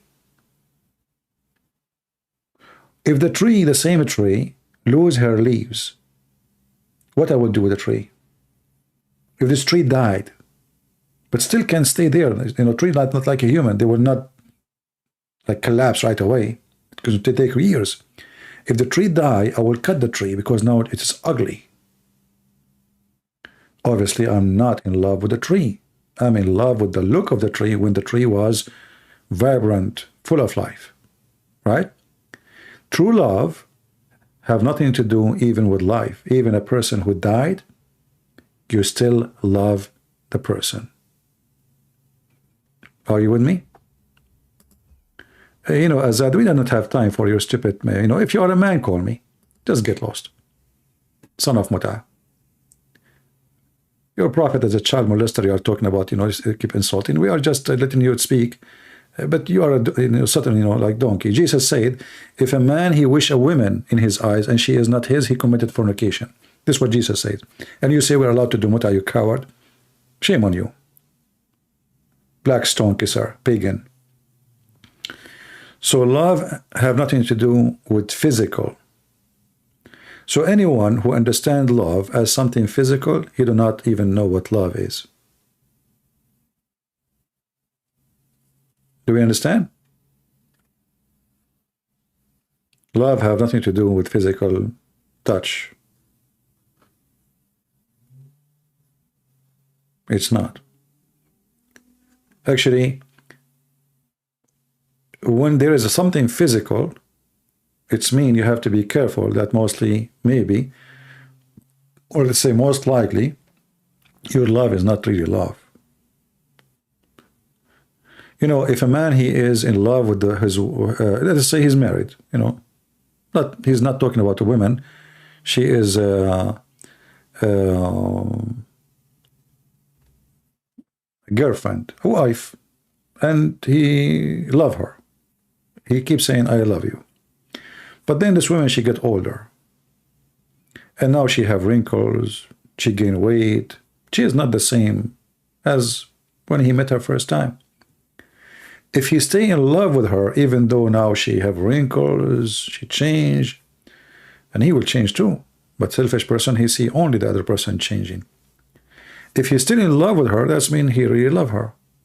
If he see now, he starts seeing the wrinkles, that's mean he never loved her. He loved her face. He loved her body. He loved her look when she was young. He did not love her.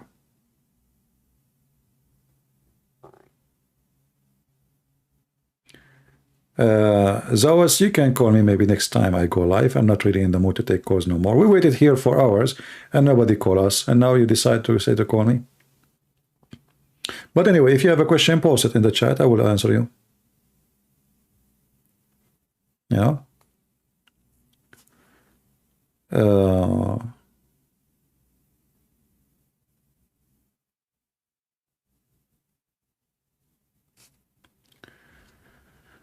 Benjamin saying, I am a great admirer of your knowledge and humor.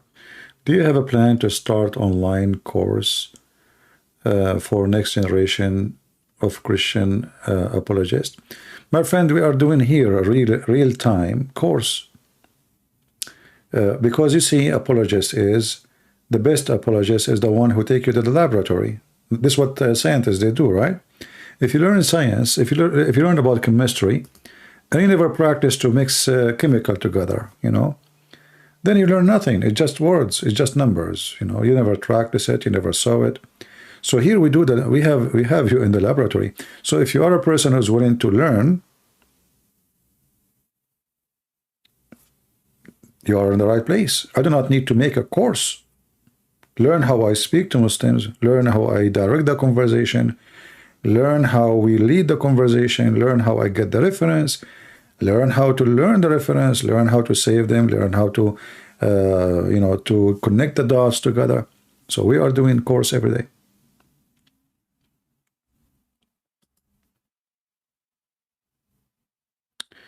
Do you have an answer for odd miracle in the Quran?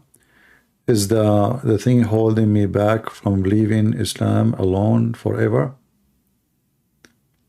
My friend, first of all, there is nothing is called mathematic miracles. That will be a very silly miracle.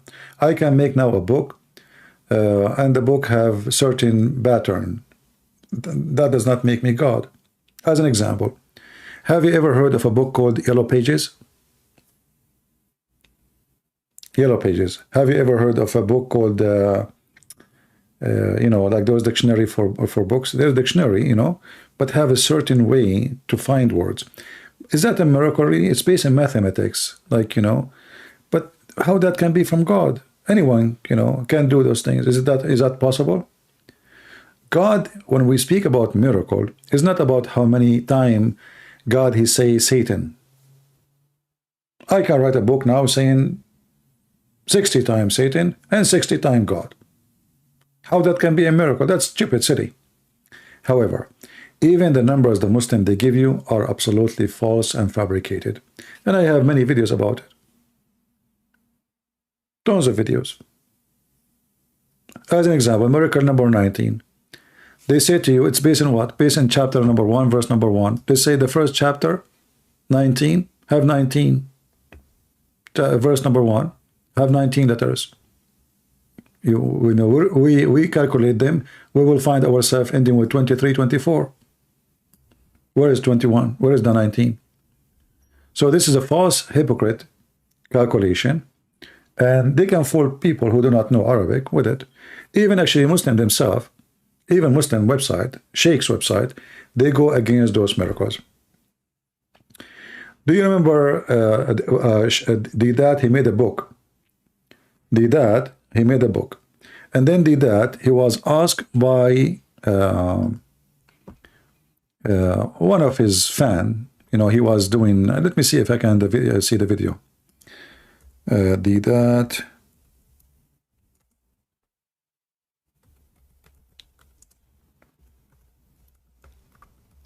They asked him about Rashad Khalifa.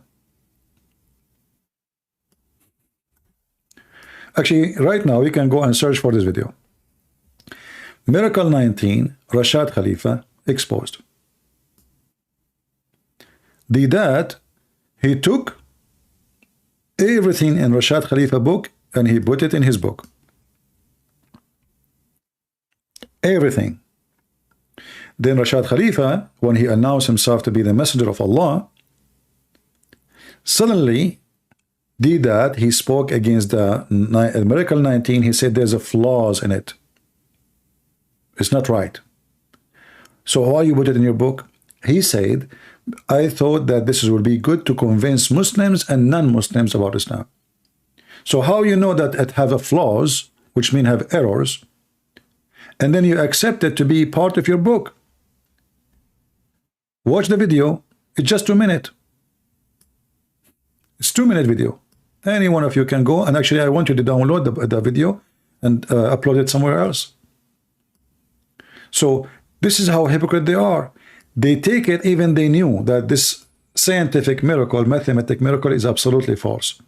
He added in his book, and he said why. He said, because I thought it's good to use it to convince Muslims and non-Muslims. So he knew it's false, and now he want to convince you of Islam because it will help. So what is the miracle? No dignity, no honesty. You see, we were talking about love, right? Like love between man and women. Here there is love. Love of what? Or love of the devil. A person who loves God, he don't lie. Especially about his God. Don't you think it should be a big sin to fabricate things my God did not say to make you convinced about my God? Don't you think this is a big sin? What kind of logic I have? So in order to convince you to become a Christian, I'm going to lie to you, which means I'm lying about my God, which means I'm going to go to hell so I can save you? What kind of logic this logic is?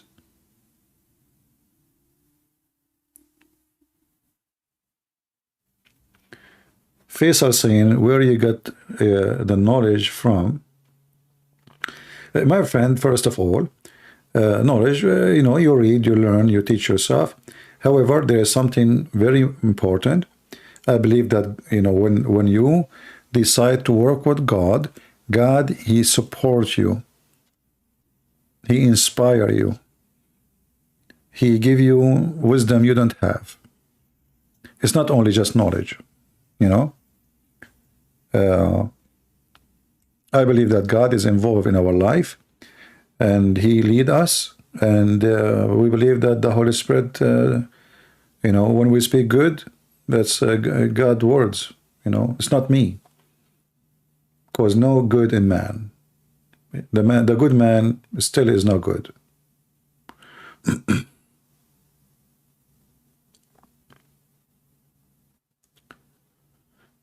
Anything else?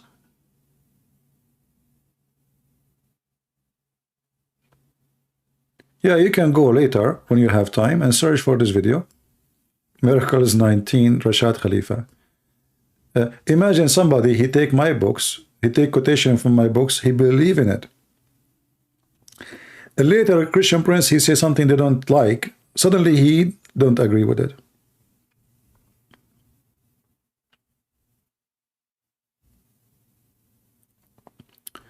Who is the Khalifa? Well, ISIS, their caliphate, he died, and now they announce a new caliphate.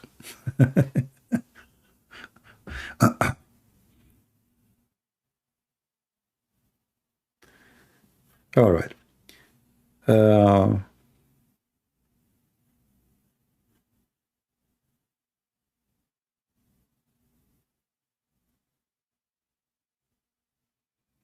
Anything else?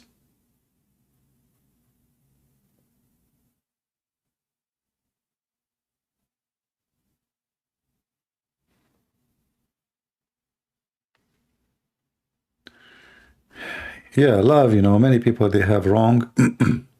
Make a video about Mahdi, no problem. I mean, the next time maybe we go on live, remind me of this topic, we can talk about Mahdi. You know, people, they have wrong understanding of what love is. A human being, sometimes he act like an animal, you know, like a program insect, and he deceive himself with love, like, you know, rabbit, he love carrot. So don't be the rabbit, my friend. We are human. We have heart for real. You know, don't be the rabbit who is in love with the carrot. Don't be in love with the physical. Be spiritual in love. When your love is spiritual, your love always is noble, is high, is strong, and will never fail. This is why the Bible says love never fail. So who fail? People fail. People fail love. It's not love who failed them. It's not love who fail. Love is a very wonderful word.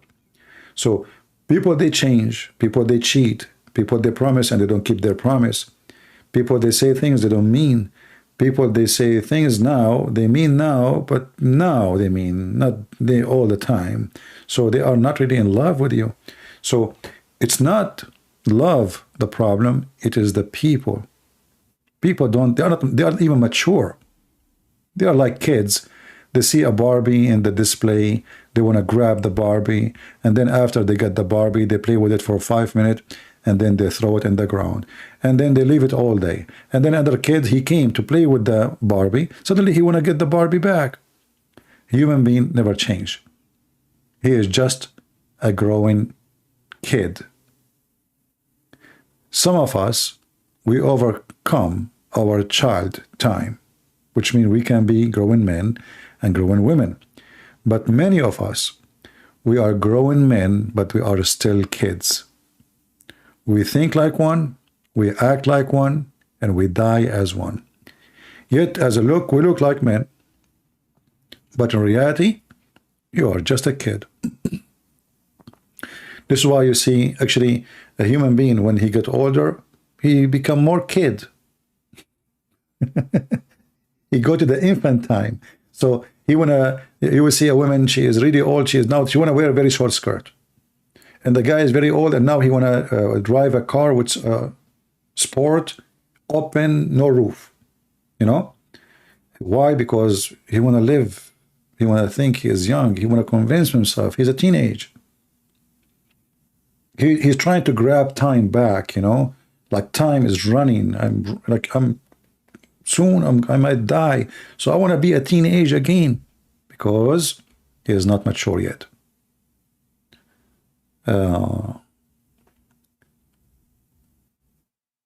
That's a sand ending. No, that's not.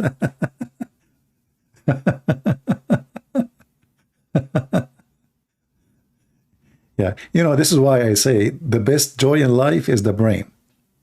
The brain, especially if the brain have a special support, like you have faith. So if you have faith and you have a brain, you enjoy your life. Doesn't matter how old are you, because number one joy, it happened in the brain. You can be a person who cannot move. You lost your ability to move. If your brain is fine, you enjoy life. You will be fine. So learn how to use your brain, but don't abuse it. And learn how to be decent and how to love for the sake of love, not for the sake of taking. Those who love you because they want to take something from you or they expect something from you, they never love you.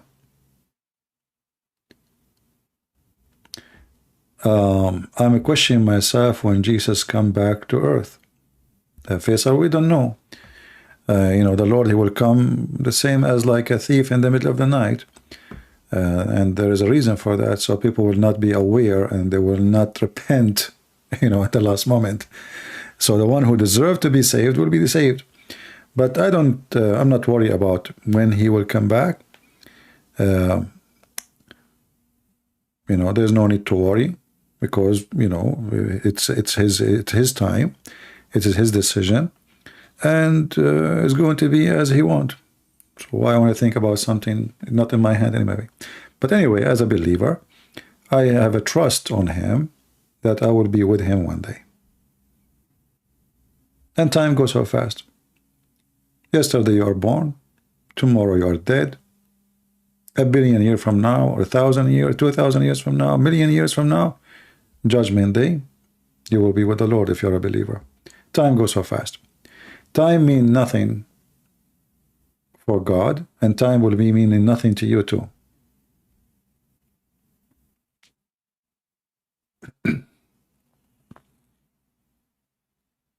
I see sometimes some Christian, they have debate about Calvinist, etc., about punishment, some punishment. I believe this is very silly. Like when people, they have extra time, they're trying to kill, they don't know what to do with it. I find it very silly because it's not to you if what God will do. Let what to God, to God. Don't worry. Day of judgment will come and we will see what will happen. So those who they start doing philosophy about what will happen in the day of judgment, obviously you are not even focusing on the Lord, you are focusing on something else now.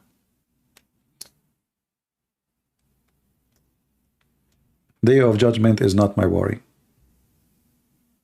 And I will not my concern too, and not my business. This is God's business. You don't tell the judge how he will run his court. Right? So are you debating how the judge will run his court and you know nothing about his court yet? So some people, they have time, they want to kill it. Some people, they enjoy argument just to argue. But there's no point.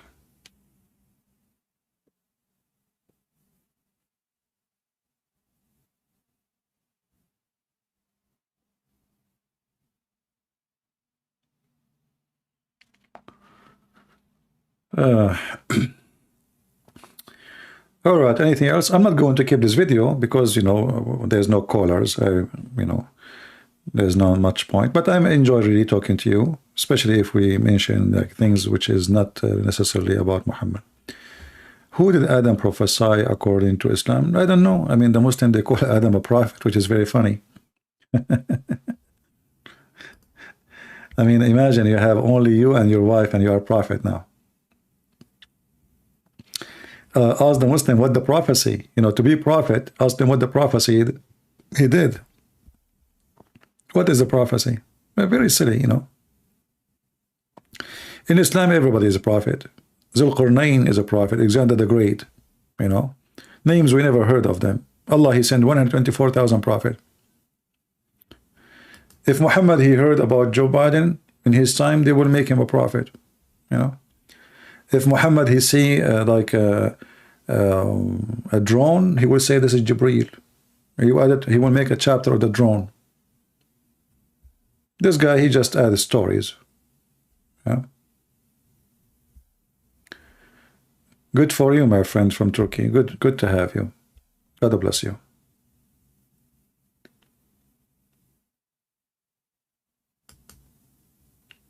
All right. And actually, this is what I like about the internet. I believe we are blessed with the internet, even though the same internet is used for many people to corrupt their life, to destroy their life. But I believe for us as a believers, it's a blessing, because here we go. I met with people from around the world, from everywhere, and I'm really blessed having a huge family.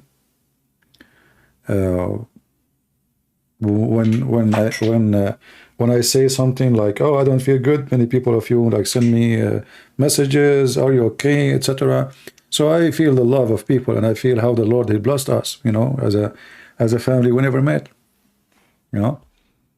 Like one of you now, he offered me, he have a monitor, he want to give it to me, but I cannot give him my address to, But you see, this is love. I mean, he's going to give me a monitor as a gift. What return? Nothing. Nothing. You cannot accept any return from me.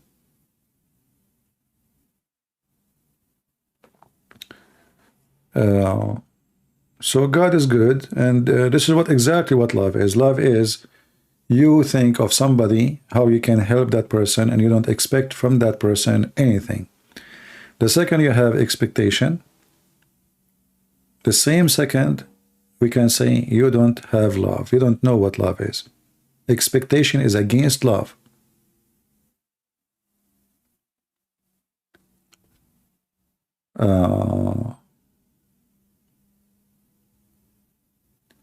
Yeah, well, more funny is that the Quran using the crucifixion, which is the punishment of the Roman and the Egyptian, as you said, claiming to be his punishment, which is very stupid. This is a pagan punishment. Why he is practicing it? The Roman, they used to practice this punishment on the Jews. Anyway,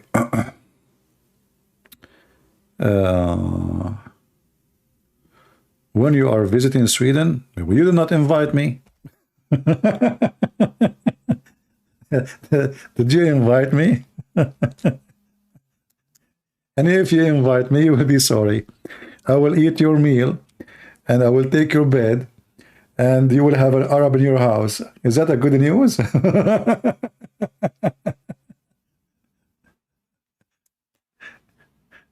I eat once a day.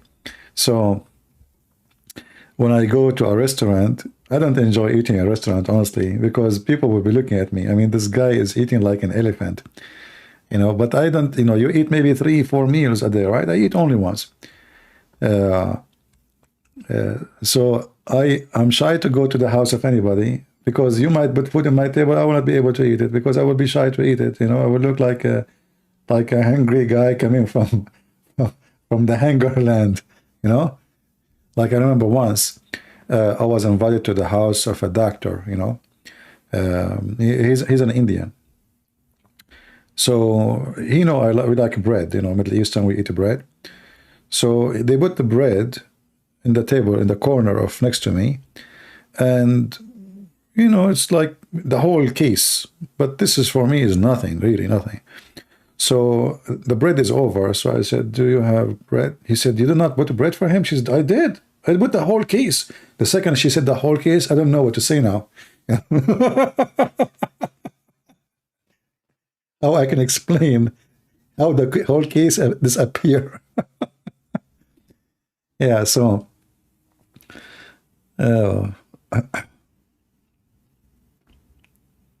yeah, I eat only once a day.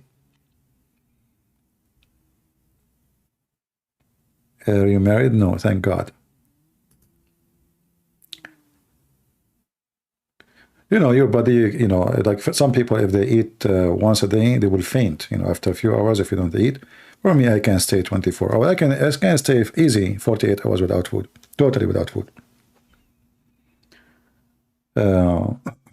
I don't even get, really, if I stay for long, that's why when I'm traveling, I don't like to eat in restaurants. First, they don't feed me. I mean, they don't, not enough. And then I don't trust really restaurant, I don't like there are some countries restaurants are clean, but some really you cannot really trust.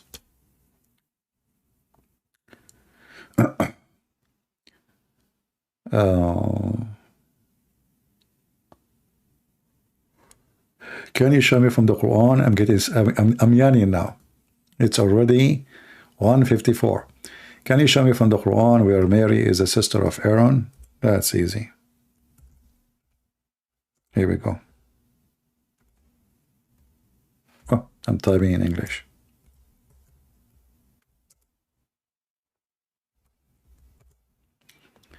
All right. Here we go. You see it in the screen. Chapter 19, verse number 28. Sister of Aaron. All right, guys, I think it's enough for today. Sadly, we did not have any callers. I'm not going to keep this video. I don't think it's worth it. And there's a guy, his name is Banda. I don't know what his business. Banda, my friend, if you have somebody talk to me, feel free. When we go live, you can call me, or you can bring your sheikh to call me.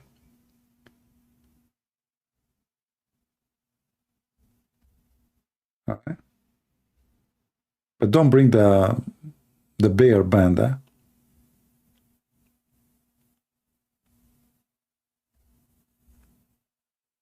I hope you are not the bear.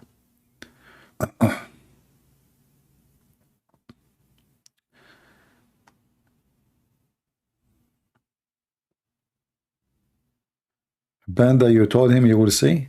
Do you want to call me, Banda? I can change my plan and I take your call. Do you like to call me?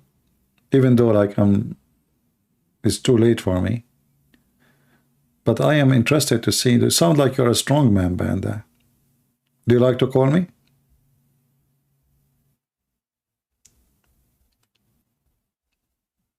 Are you there, Mr. Banda?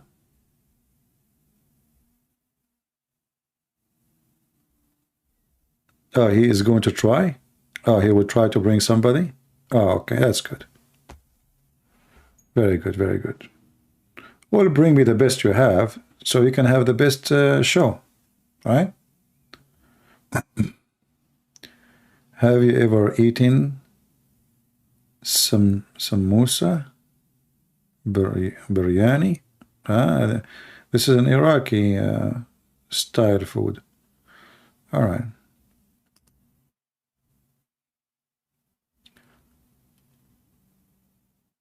Okay. Blade, read 355 Arabic, please. Tell me what... You guys, it's time to go. Come on. Otherwise, I will stay until tomorrow. I will stay until tomorrow. It's already 12:57 a.m. Have mercy in the poor Christian prince. See it? Yeah. Otherwise, we will stay here until next century. Yeah, it's already Saturday. Actually, it's a Friday. Sorry, it's Friday. Yeah, time sometime mean nothing. All right. Actually, Friday in the Jewish tradition, Friday started a few hours ago when the sun set. You know, when the sun set. Not really. Like now we go by the 24 hours system.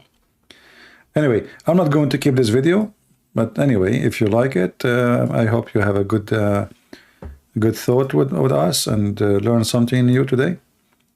Until we see you tomorrow, I hope. Until then, we pray to the Lord that all of you will stay in good wealth and health, and I hope that we will have more Muslims next time we go live.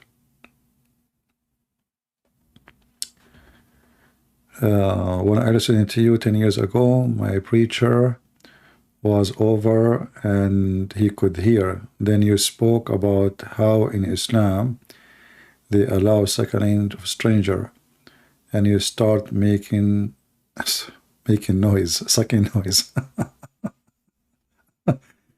This guy Tony is remembering something I said 10 years ago. That's a good one, Tony. Yeah, it must be like something was very funny to stuck in your head in that time. But that's a good thing. You know, a human being have a like a magazine memory, which is images or sound. So now what is stuck in your head is a suckling and sound. That's perfect. And actually, this is how you can keep a story remembered. You know, the good teacher is the one who make his students keep what they learned without even studying, which means without even giving too much effort to study. Information go through, stored, saved, stay with you for a long, long time, and maybe forever. Anyway, guys, I have to say thank you very much for being here. 4 hours live. It's time to go. I might keep this video for like few hours for you in case you want to download something, and I will delete it. Until I see you soon again, may the Lord bless you. Christ is Lord, Islam is false, and love you all. Take care.